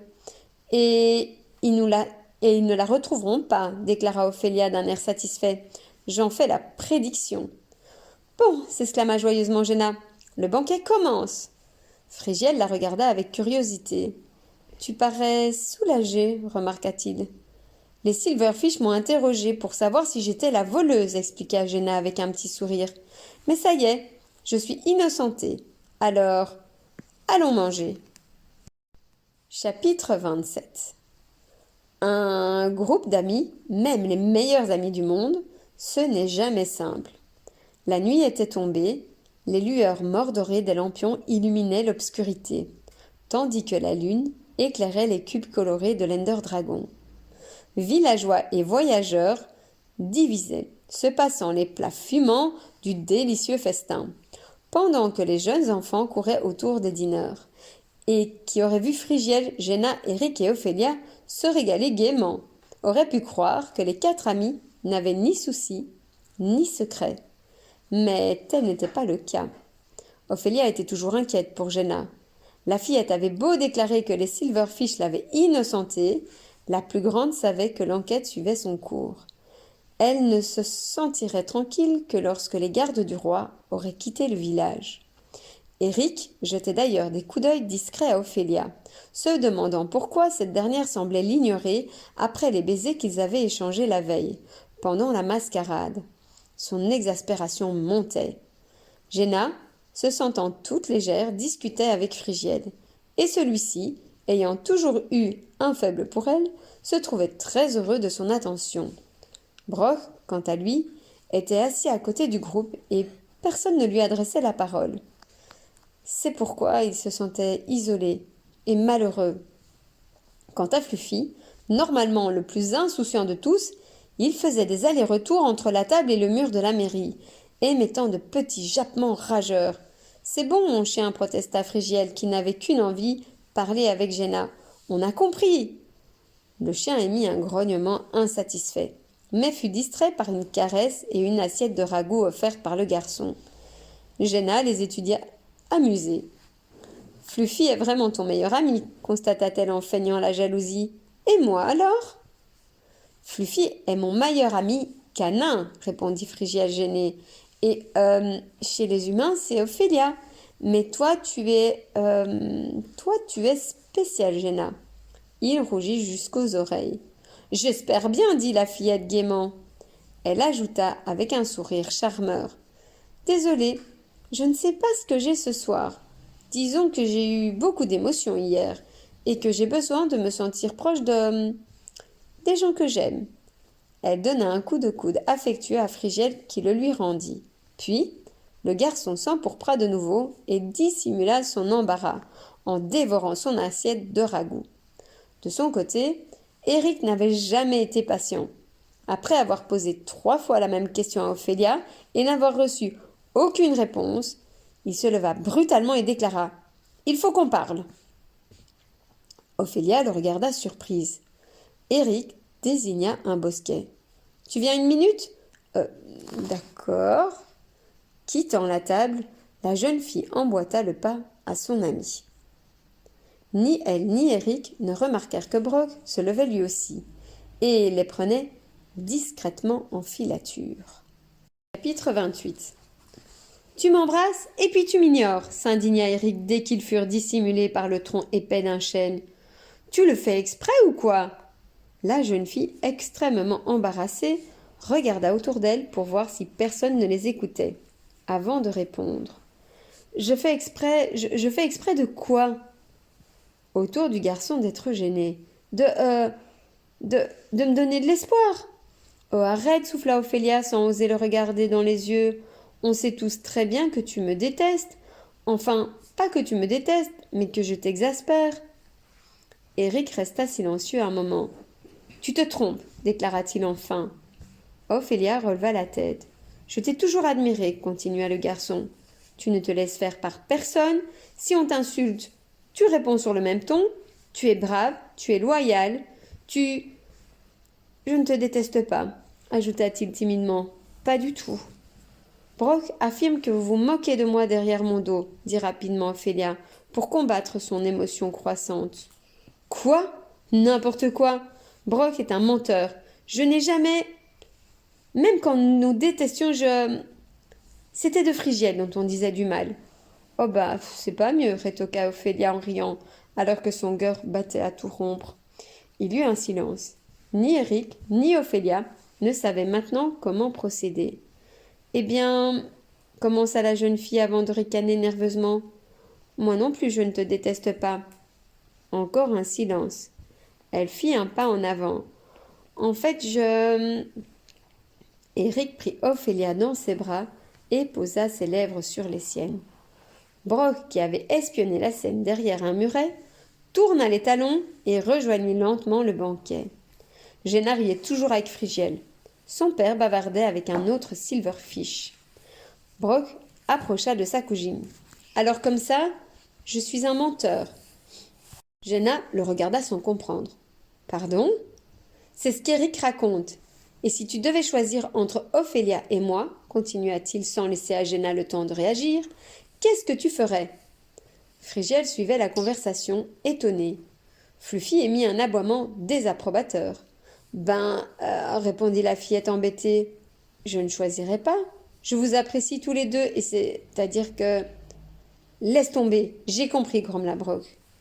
Il jeta un coup d'œil en direction d'Eric et d'Ophélia, toujours à l'écart, puis tourna les talons et se dirigea vers la mairie. Personne ne faisait attention à lui. Il monta les premières marches, passa la grande porte et se dirigea droit vers la salle où se trouvaient les Silverfish. « Capitaine !» appela-t-il, et les deux gardes se tournèrent vers lui. « Qu'est-ce que tu me veux, le mioche ?» demanda durement l'officier. Brock prit une grande inspiration. « Je sais qui est la magicienne. » Chapitre 29. « Oui, fit de nouveau Fluffy. » Phrygiel le suivit des yeux. Le chien continuait de naviguer entre la table et le mur de la mairie. Il grattait les blocs de pierre, aboyait avec exaspération, puis retournait voir son maître. Le garçon soupira et se tourna vers son ami. « Géna, désolé, mais Fluffy insiste. »« Il a toujours eu un bon instinct, » répondit la fillette en souriant. « Tu ferais mieux d'y aller voir. » Se levant, Phrygiel jeta un coup d'œil en haut du bâtiment et se dirigea vers Monroy qui montait la garde avec un de ses collègues. « Navré de vous déranger, messire, dit le garçon, sourcils froncés, mais êtes-vous sûr qu'il ne reste pas de monstre ?» Monroy hésita. Il regarda son camarade puis s'éloigna de quelques pas. « Qu'est-ce qui t'inquiète, mon garçon ?» Phrygiel désigna le mur sud et exposa au Silverfish la conduite étrange de Fluffy. Ensemble, ils se dirigèrent vers l'arrière de la mairie. « Vous arrivez juste à temps pour le dessert, » annonça joyeusement Géna. Eric et Ophélia reprirent leur place, les joues un peu rouges. « Oh, du clafoutis !» s'exclama aussitôt Eric pour éviter les questions. « Aux pommes ! Il a l'air délicieux. Géna, tu veux une part ?»« Avec plaisir, » répondit sa sœur. « J'adore les... » Une main lourde se posa sur son épaule. C'était le lieutenant des Silverfish. « Toi ! Suis-moi » déclara-t-il à voix basse. Géna se figea. Puis, elle demanda, la voix mal assurée. « Pourquoi ?»« Qu'est-ce que vous voulez à ma sœur ?» s'interposa Eric, tandis que Ophélia, très pâle, se levait à son tour. « Pas un mot !» répliqua le Silverfish, alors que les voisins de table commençaient à prêter attention à la scène. « Ou tu viens de ton plein gré, gamine, ou je t'emmène de force. » Les regards se tournèrent vers Géna, qui, mal à l'aise, murmura « Je viens !» Et nous aussi, grogna Eric, pendant que les Silverfish, tenant fermement la fillette par le bras, se dirigeaient vers la mairie. Chapitre 30. La nuit était superbe. Sur la scène du théâtre, des enfants finissaient de réciter leurs poèmes, entre les rires et conversations des dîneurs. Au centre de l'assemblée, le maire annonça « Il sera bientôt l'heure de tuer l'Ender Dragon !»« Xandre !» ordonna-t-il en se tournant vers le garçon. « Prépare les flèches enflammées. Tels de preux chevaliers, les courageux villageois de l'Agnelle vont abattre la bête. »« À vos ordres !» répondit Xandre amusé. « Lâchez-moi !» s'écria Géna en entrant dans la grande salle. « Je sais marcher toute seule !» Le Silverfish la poussa au centre de la pièce, et la fillette faillit trébucher. Elle se redressa et jeta un coup d'œil autour d'elle. Devant le capitaine des Silverfish, glacial, encadré de deux autres gardes. Derrière, Ophélia et Eric contemplaient la scène angoissés. À gauche, si près du mur qu'on aurait dit qu'il voulait y disparaître, Brok était livide. « Géna du village de l'Agnel, déclara le capitaine, tu es accusé d'avoir manié la magie, d'avoir transgressé nos lois et les édits royaux. La punition pour tes crimes est l'exil ou la mort. Qu'as-tu à dire pour ta défense ?» Il y eut un silence. Ophélia sentit Eric se pétrifier à ses côtés. L'accusée hésita. Puis, elle se redressa fièrement et déclara « Rien. » Son frère fit un pas en avant abasourdi. « Mais enfin, c'est ridicule. Ma sœur n'est pas une magicienne. Elle n'a jamais... » Ophélia déclara presque en même temps. « C'est idiot, voyons. Je vous ai expliqué que Géna était avec moi. »« Et toi, cracha le capitaine en se tournant vers elle. Toi, tu es complice. Hérulphe !» Le garde saisit Ophélia par le bras et la projeta en avant. « Hein ? Quoi ?» balbutia Eric. « Ophélia du village de l'Agnel, reprit le capitaine en désignant Brok du menton, tu as été dénoncé par un honnête citoyen. Il nous a tout expliqué. Nous savons que tu étais au courant. Tu as menti pour protéger la sorcière. » Dehors, les premières flèches enflammées montaient dans la nuit, ratant l'Ender Dragon sous les rires des spectateurs. À l'intérieur, Eric, très pâle, regardait Ophélia, qui détourna les yeux. « Mais, protesta Brok, la voix tremblante, quand vous dites l'exil ou la mort, vous n'allez pas vraiment tuer ma cousine, n'est-ce pas ? Je ne pensais pas, ce n'est pas de sa faute. » Si Géna avait fait amende honorable, elle sera exilée dans les Farlands, ainsi que toute sa famille, déclara le capitaine d'une voix métallique, tandis que Brok pâlissait encore plus.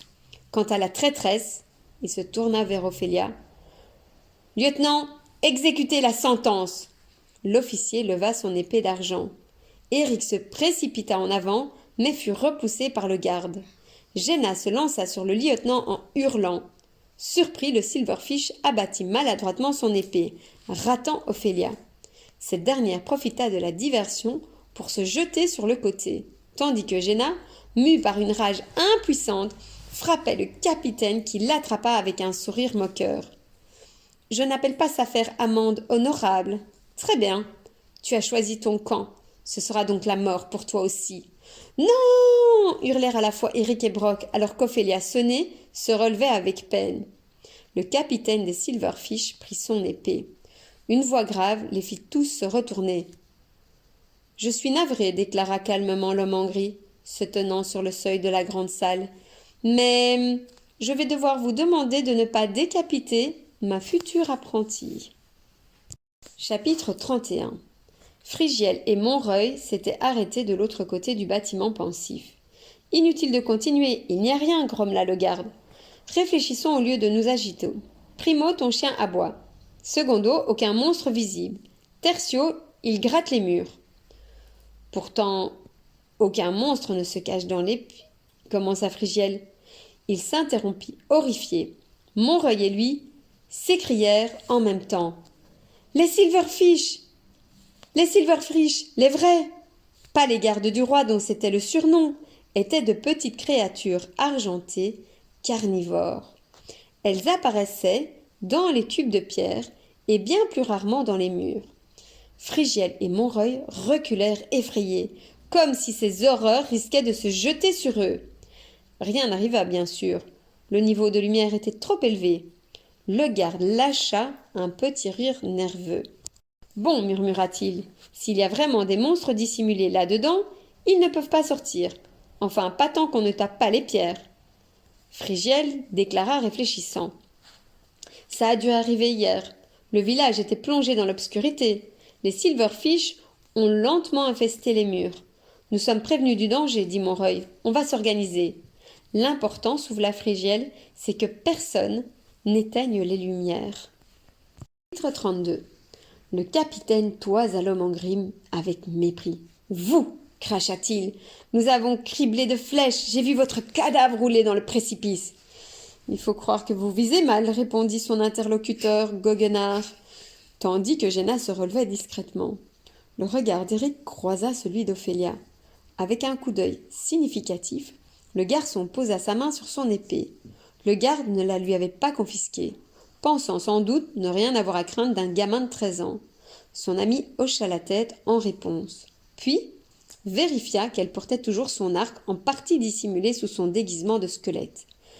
Mais moi, continua l'homme en gris, tout en levant les mains, je n'ai pas besoin de flèches.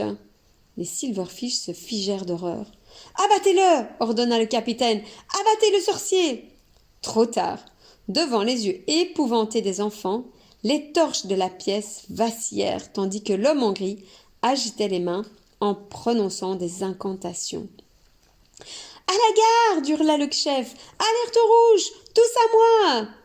L'appel portant jusqu'au dehors, les Silverfish qui surveillaient le dîner se précipitèrent vers les portes de la mairie. En même temps, Phrygiel et Montreuil se rapprochèrent de la table du banquet, étonnés. « Attendez, par ici, ce sera plus rapide, fit un garde sortant sa pioche et attaquant le mur est du bâtiment pour se frayer une entrée directe. « Non !» s'épouvanta Phrygiel. Alors que les flèches de feu traversaient joyeusement l'atmosphère et que les cubes de laine de l'Ender Dragon s'embrasaient, à l'intérieur de la mairie, l'homme en gris absorbait le feu des torches et des lanternes. Les flammes dansaient dans ses mains, tandis qu'il se tournait le regard féroce vers le capitaine et ses gardes. Les torches et lanternes se transformèrent aussitôt en bedrock, et les abords de la mairie furent plongés dans le noir. Chapitre 33. Par le Néther, les Silverfish, s'écria Montreuil. Les abominables petits monstres d'argent se jetèrent sur les gardes. Libérés par les coups de pioche et l'absence de lumière, les créatures affamées poussaient d'horribles cris qui rappelèrent à Phrygiel ceux des araignées. Le garçon courut le long des côtés de la mairie pour porter secours aux hommes du roi. Il était suivi de Montreuil et de Fluffy qui, avec un jappement furieux, mordit une des créatures. Les gardes surpris frappèrent les monstres de leurs pioches, ce qui ne fit qu'en réveiller d'autres. Ces nouveaux venus, jaillissant de blocs plus éloignés, s'approchèrent en sifflant. « Non !» gronda Montreuil, « il faut les tuer d'un coup à l'épée !» Hélas, sa voix se perdait entre les craquements de l'Ender Dragon qui brûlait et les acclamations joyeuses des dîneurs et du maire. Ravis, les villageois admiraient le spectacle, alors qu'à l'intérieur de la mairie, le combat faisait rage. Le capitaine et ses gardes, furieux, tentaient de frapper l'homme en gris. Celui-ci avait sorti de sa poche un sac noir et soyeux, où étincelaient de mystérieux petits cubes éclatants. Le magicien en absorbait un à un la puissance, ce qui faisait flamboyer la pénombre de jets de feu. « Géna ! Ophélia !» cria Eric, se précipitant vers les deux filles. « Brock, par ici !» Attrapant sa sœur par la main, Eric se précipita vers l'ouverture créée par les gardes, mais recula en criant « Des Silverfish !» Ophélia crut d'abord que de nouveaux hommes du roi arrivaient, puis elle se figea d'horreur en voyant les monstres argentés se précipiter vers elle. Le mur se constellait de trous à mesure que les blocs de pierre se désintégraient à la sortie des répugnantes créatures. Dehors, les villageois, distraits par les cris de joie et le bruit des flammes qui ravageaient les blocs de laine de l'Ender Dragon, ne remarquaient pas le combat qui se déroulait dans l'ombre, sur le côté du bâtiment. La jeune fille sortit son arc et cria « Reculez !»« Non !» s'exclama Brock. « Pas de flèches, il faut les tuer d'un coup !» Géna fit un pas en arrière. Lothar, un des gardes, s'était glissé derrière l'homme en gris et d'un coup d'épée sec sur le bras, il fit tomber le sac. Les cubes écarlates chutèrent sur le sol et s'éparpillèrent dans la grande salle. Soudain un, puis deux squelettes apparurent dans la pénombre. « Non !» murmura Géna, « non !» Elle leva les mains, se concentra. Ses yeux prirent une teinte ambrée alors qu'elle absorbait d'un coup tout le feu des cubes. La salle explosa dans un geyser de flammes. Chapitre 34. Ophélia reprit connaissance la première.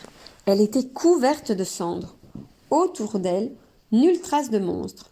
Les gardes étaient assommés et Géna restait debout, immobile, au centre de la pièce, le regard perdu. L'homme en gris était le seul qui paraissait indemne. Il passa la main au-dessus des têtes des gardes inconscients, prononça quelques mots incompréhensibles, puis s'approcha de Géna. « Bravo, petite, dit-il avec une sincère admiration. « Merci, messire, de m'avoir sauvé la vie, balbutia-t-elle. Ce serait dommage de perdre quelqu'un d'aussi talentueux. Maintenant viens, nous avons un long chemin à faire. La fillette le contempla abasourdie. Le magicien désigna les silverfish et expliqua. J'ai fait un tour de ma spécialité pour prolonger leur inconscience. Mais ces imbéciles finiront bien par se réveiller. Ils appelleront des renforts dans les grandes cités, lanceront les soldats du roi à notre recherche. Nous devons faire le plus de route possible cette nuit, à couvert de l'obscurité. Jenna prit une profonde inspiration.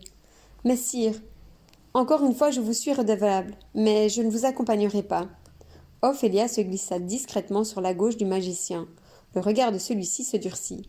J'ai ma famille, mes amis, expliqua la petite. Jamais je n'abandonnerai mon frère ou mes parents. Je vais déjà leur apporter assez de malheur en... Je ne comptais pas te laisser le choix, dit l'homme en gris en avançant vers Jenna. Il leva la main. Ophélia leva son arc. Plus un pas. Le magicien ricana. Les flèches ne m'ont pas tué la première fois. Mais peut-être qu'une épée le fera, coupa Eric qui venait de se relever. Il fit un pas en avant, l'arme à la main. Ou deux, ajouta Brock, lui serrant la sienne, se plaça à côté de son cousin. L'homme en gris étudia le visage résolu des trois enfants. Votre loyauté envers votre ami est touchante, mais qui dit que je lui veux du mal? Jenna, expliqua-t-il, en se tournant vers la fillette. Tu as en toi un très grand pouvoir, que tu ne sais pas encore contrôler, mais je peux t'enseigner cet art, te guider. Je peux t'aider à réaliser ton potentiel. C'est une opportunité que tu ne trouveras pas deux fois. La vie est longue, répondit Jenna. Nous verrons. En attendant, je reste avec ma famille. Le magicien soupira. Je n'ai plus de réserve, dit-il lentement, plus de feu où tirer mon énergie. Bien sûr, je pourrais vous tuer tous à la main et t'entraîner de force, gamine. Ophélia tendit son arc. Eric serra plus fort son épée. Mais je doute que tu me trouves très sympathique après, conclut l'homme en gris. Notre relation de maître à apprenti risquerait d'en souffrir un brin. Il regarda autour de lui avec une certaine tristesse. Je n'ai connu ici que des échecs. Peut-être qu'il y a là un signe. Peut-être que les forces telluriques et élémentaires m'envoient un message. De toute manière, je n'en peux plus de ce village. L'homme en gris regarda Jenna, sourit plutôt gentiment et conclut. Tu seras une grande magicienne. Puis, il se retourna et disparut dans l'obscurité. Chapitre 35. L'Ender Dragon avait fini de se consumer. Il faut rallumer les lumières, cria Frigiel. Les dîneurs réalisaient avec horreur la présence des silverfish. Pas celle des gardes, mais celle des créatures d'argent que les hommes du roi combattaient toujours. Villageois, évacuez la zone, rentrez chez vous, ordonna Montreuil qui se retourna avec surprise en entendant Hermeline s'insurger. Ah non alors. Pardon? Hermeline se leva pour s'expliquer. La fête déjà a été gâchée une fois. Les monstres, nous, ont déjà renvoyé hier dans nos chaumières. On ne va pas recommencer ce soir. Elle monta avec un peu de difficulté sur la table, puis harangua les dîneurs. Nous avons survécu à une invasion de créatures. Habitants de l'Aniel, allons-nous nous laisser impressionner par quelques misérables bestioles? Hors de question, répondit Martha la douce, levant son couteau à rôti. Elle a raison, renchérit Axil en attrapant une poêle à frire. Hermeline brandit une fourchette et commanda. Les enfants, suivez Frigiel, occupez-vous des torches et des lanternes, illuminez le village. Quant à nous, suce à l'ennemi. Et munis de couverts, plats, marmites et autres armes de fortune, les villageois de l'Aniel et leurs invités poussèrent un cri de guerre et se jetèrent sur les monstres. Chapitre 36. Eric souffla Jenna, les larmes aux yeux. Eric, tu m'en veux? T'es fâché? Le garçon secoua la tête sous le choc. Parle Néther, Jenna. Pourquoi ne m'as-tu rien dit? Tu détestes les magiciens. Tu m'aurais dénoncé. Eric blêmit. Comment tu peux croire ça de moi? En tout cas, je t'aurais mis dans une situation difficile, murmura la fillette, très émue.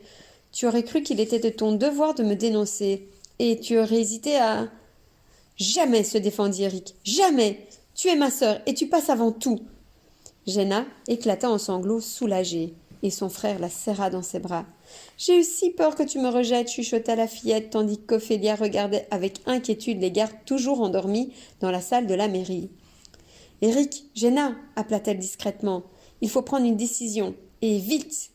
Mon père, s'écria Brock. Tous les regards se posèrent sur lui. Je sais, balbutia-t-il, je vous ai trahi. Vous ne pouvez plus me faire confiance, mais croyez-moi, c'est le seul qui puisse nous aider. Montreuil est un silverfish, dit froidement Ophélia. Et s'il se retourne contre nous, s'il nous dénonce aussitôt? Éric secoua la tête. Je crains que nous n'ayons pas vraiment le choix. Montreuil écouta en silence les 4 enfants lui exposer la situation. Le groupe était dissimulé dans une des étroites ruelles de la Nielle, non loin de la mairie.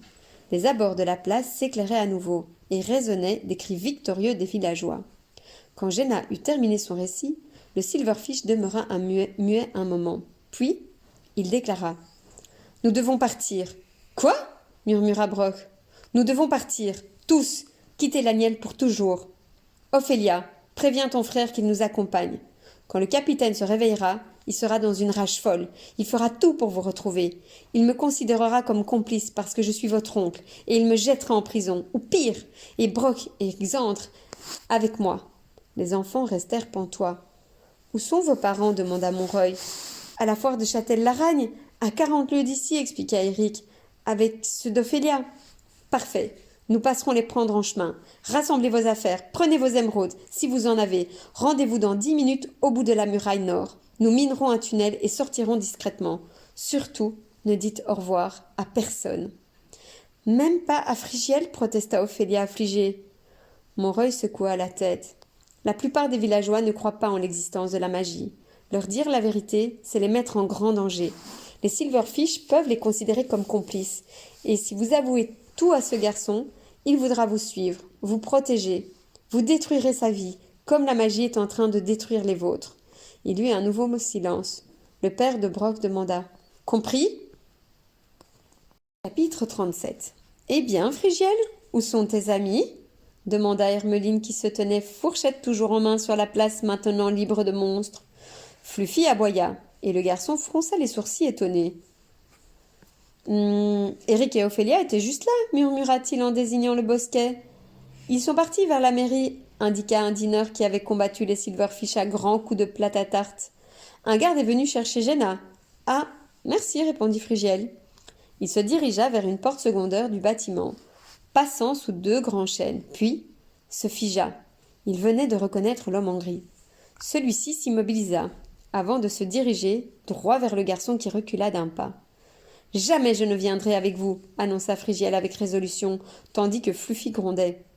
Le magicien déclara simplement « Je sais ». Il paraissait mélancolique. Frigiel l'étudia, surpris. La lune était haute dans le ciel. Les torches rallumées avec soin étincelaient dans la nuit, donnant à la scène une atmosphère irréelle. « Je suis ton oncle, Frigiel, déclara soudain l'homme en gris, le frère de ton père. J'aurais dû te le dire plus tôt. J'imagine, mais je ne voulais pas que tu préviennes Ernald. »« Mon oncle ?» balbutia le garçon, mais je souhaitais te sortir de la Nielle, t'extirper de ce village, un peu par vengeance, je l'avoue, expliqua l'homme, pour te voler à ton grand-père, comme mon frère m'a été volé. Tu comprendras plus tard, ajouta-t-il d'une voix dure avant de soupirer. Je voulais aussi te sauver, t'arracher à ton destin. Mais quel destin? L'homme en gris eut un geste vague. Qu'importe, je pars. On n'échappe pas à son histoire. Et puis, tout me rejette ici. J'aurais dû écouter les signes plus tôt. Il posa la main sur l'épaule de son neveu. Courage, mon garçon, déclara-t-il. Tu en auras bien besoin. Il tourna le dos et s'enfonça dans les ombres du village, alors que Frigiel restait immobile, se demandant avec inquiétude quel pouvait être cet étrange destin qui l'attendait. Épilogue. Le festival de Dragonia touchait à sa fin. Les monstres avaient été éliminés et la plupart des villageois ratissaient les abords de la mairie pour vérifier qu'il ne restait cette fois aucun. D'autres s'étaient remis à table et terminaient sans vergogne les restes du banquet. « Eh bien, murmura le maire sous le choc des derniers événements, je ne parierai pas sur le nombre de visiteurs au prochain festival. »« Ne soyez pas défaitiste, répondit l'armurier avec une bourrade amicale. Il suffit de savoir bien vendre les choses. Je vois d'ici le slogan « On ne s'ennuie jamais à la Nielle ». Ah, ça, s'esclaffa Bartholomé l'architecte, ce ne sera pas de la publicité mensongère. Frigiel avait cherché ses amis dans tout le village. Il n'était pas au banquet. Il n'était pas près de la mairie. Il n'était pas au parc de jeux, ni chez Martha, ni chez Ophélia, ou dans la maison des parents d'Éric et de Géna. Xandre lui-même semblait s'être évaporé. Hermeline était encore au dîner. Inquiet, Frigiel se dirigea vers sa maison, mais il la trouva déserte. Il ressortit le corps lourd. Soudain, Fluffy émit un aboiement joyeux. « Ophélia !» s'écria avec ravissement Frigiel en l'apercevant dans l'obscurité de la ruelle, suivi de près par Eric et Jenna. « Je suis si heureux de vous !» Il s'interrompit en voyant leur visage sombre. « Que se passe-t-il » Ophélia hésita, puis annonça la voix tremblante. « Nous quittons le village, Frigiel, et nous venons te dire adieu, même si Montreuil nous l'a interdit. » Le garçon la contempla abasourdi avant de balbutier. « Quoi ?» « C'est ma faute, murmura Jenna. Elle regarda les autres, hésita et reprit. « J'ai commis un crime, et je ne peux pas te dire lequel. Ophélia et Eric ont été déclarés complices. Nous devons fuir l'Agnelle pour toujours. »« Non, c'est une blague, souffla Frigiel incrédule. « J'aimerais tellement, soupira Eric. Malheureusement, tout est vrai. Sauf que Jenna n'a commis aucun crime. Elle est accusée par des fous qui obéissent à des lois scélérates, inventées par un roi dément. » Ophélia secoua la tête, ce qui hélas revient au même. Elle s'approcha de Frigiel et le serra dans ses bras. « On a été de bons amis, hein ?» murmura-t-elle les larmes aux yeux. « Depuis qu'on est tout petit. » Fluffy poussa un long gémissement. « Ophélia » chuchota Frigiel médusé. Eric lui tendit la main. Le garçon la serra machinalement. « Adieu Frigiel » déclara son camarade. « T'es pas si mal, disons. Y a mieux, mais pire aussi. » Jenna avança à son tour très pâle. « Nous ne nous reverrons jamais, Frigiel. Je suis désolée. J'avais tant de choses à te dire, et toi, Fluffy, ajouta-t-elle en caressant le chien. Protège notre ami. Compris ? Non, non. Attendez, protesta Frigiel, sortant enfin de sa stupeur. Vous plaisantez. Ce n'est pas réel, hein ? Un regard suffit à confirmer la triste vérité. Non, répéta-t-il. Vous exilez, c'est ridicule. Nous allons nous battre. J'ignore de quoi il t'accuse, Jenna, mais je suis sûre que tu n'as rien fait de mal, et nous allons le prouver. Pensez à toutes les aventures que nous avons vécues ensemble. Nous sommes invincibles. Je te reconnais bien, la Frigiel, murmura Ophélia avec un rire étranglé. Rien ne t'arrête, hein ? Mais même toi, tu ne peux combattre un pays tout entier. Ophélia, appela Xandre, qui montait la garde non loin. Eric, Jenna, on y va. Il est temps, déclara Eric d'une voix sombre. Non, refusa leur ami, alors que Fluffy poussait un nouveau gémissement. Donnez-moi une minute, attendez. Il entra chez Hermeline, puis fila dans sa chambre pour en ressortir presque aussitôt. Tiens, Eric, elle est à toi, dit Frigiel en lui offrant sa pioche en diamant. Après tout, tu l'avais gagnée. Alors qu'Eric contemplait l'outil ému, le garçon continua. Ophélia, prends mon épée en or. T'es fou, Frigiel, répondit-elle d'une voix serrée. Tu vas en avoir besoin. C'est toi qui pars, et tu m'as si souvent protégée quand j'étais plus jeune. Quand les autres enfants se montraient cruels envers moi. C'est à mon tour de t'aider, expliqua le garçon en tentant de dissimuler son émotion. Ophélia essaya de retenir ses larmes, tandis que Frigiel se tourna vers Jenna. Et pour toi, murmura-t-il en sortant un objet de sa poche, le médaillon du courage d'Aroche le Brave. Il y eut un silence alors que les enfants observaient le bijou. Quand l'as-tu trouvé souffla Eric, déconcerté. Je croyais qu'il était perdu au fond des mines de Gaslevent. Frigiel hocha la tête. Je suis tombée dessus par hasard quand nous combattions les araignées. Et tu ne me l'as jamais dit protesta l'autre garçon, partagé entre la stupéfaction et la colère. C'est moi le descendant d'Aroche. Frigiel soutint son regard. C'est Jenna. Et toi ? Aroche est votre ancêtre à tous les deux. Le garçon hésita puis hocha la tête. Tu as raison. Jenna passa le médaillon autour de son cou. Je le chérirai toute ma vie. Adieu, Frigiel. Ophélia, insista Xandre. Voici Montreuil, nous partons. Il y eut de nouveau un silence, cette fois-ci navré.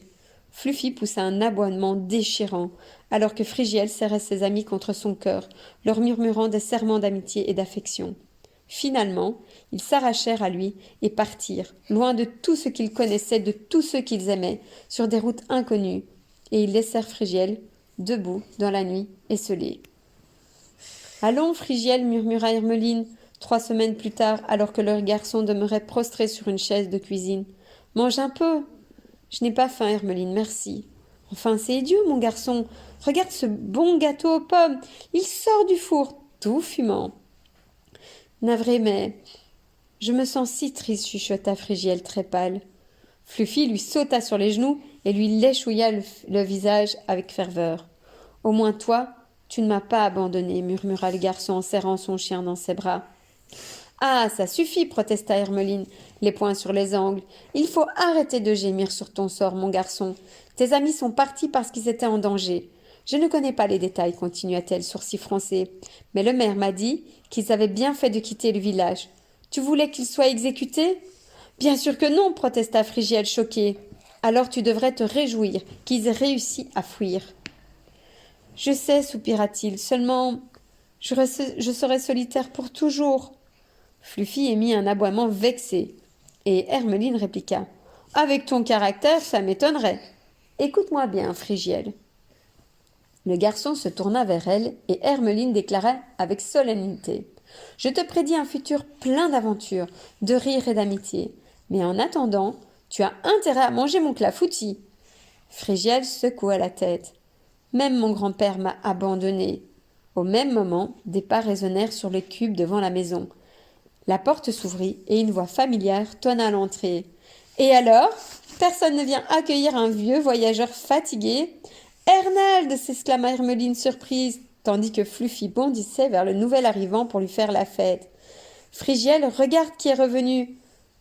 Grand-père, murmura Frigiel, et il se jeta dans ses bras. Le cube du soleil se couchait, baignant les cimes des montagnes à l'horizon. Le convoi avançait sur la route de pierre. Les parents d'Éric et d'Eugéna dans une roulotte, ceux d'Ophélia dans une autre, pendant que Xandre chevauchait fièrement en tête. La transition avait été difficile, et les familles avaient eu du mal à admettre qu'ils ne verraient plus leur village natal. Mais les jours avaient passé, et la beauté des paysages les avait consolés, tandis que le désir de voyage entrait peu à peu dans leur cœur. Géna, qui chevauchait à l'arrière pour protéger les siens, passa sa main sur le médaillon d'Aroche et sourit. Éric et Ophélia marchaient non loin. Éric sourit à Ophélia, puis, timidement, lui prit la main. La jeune fille la serra et répondit à son sourire. Fin du tome 3.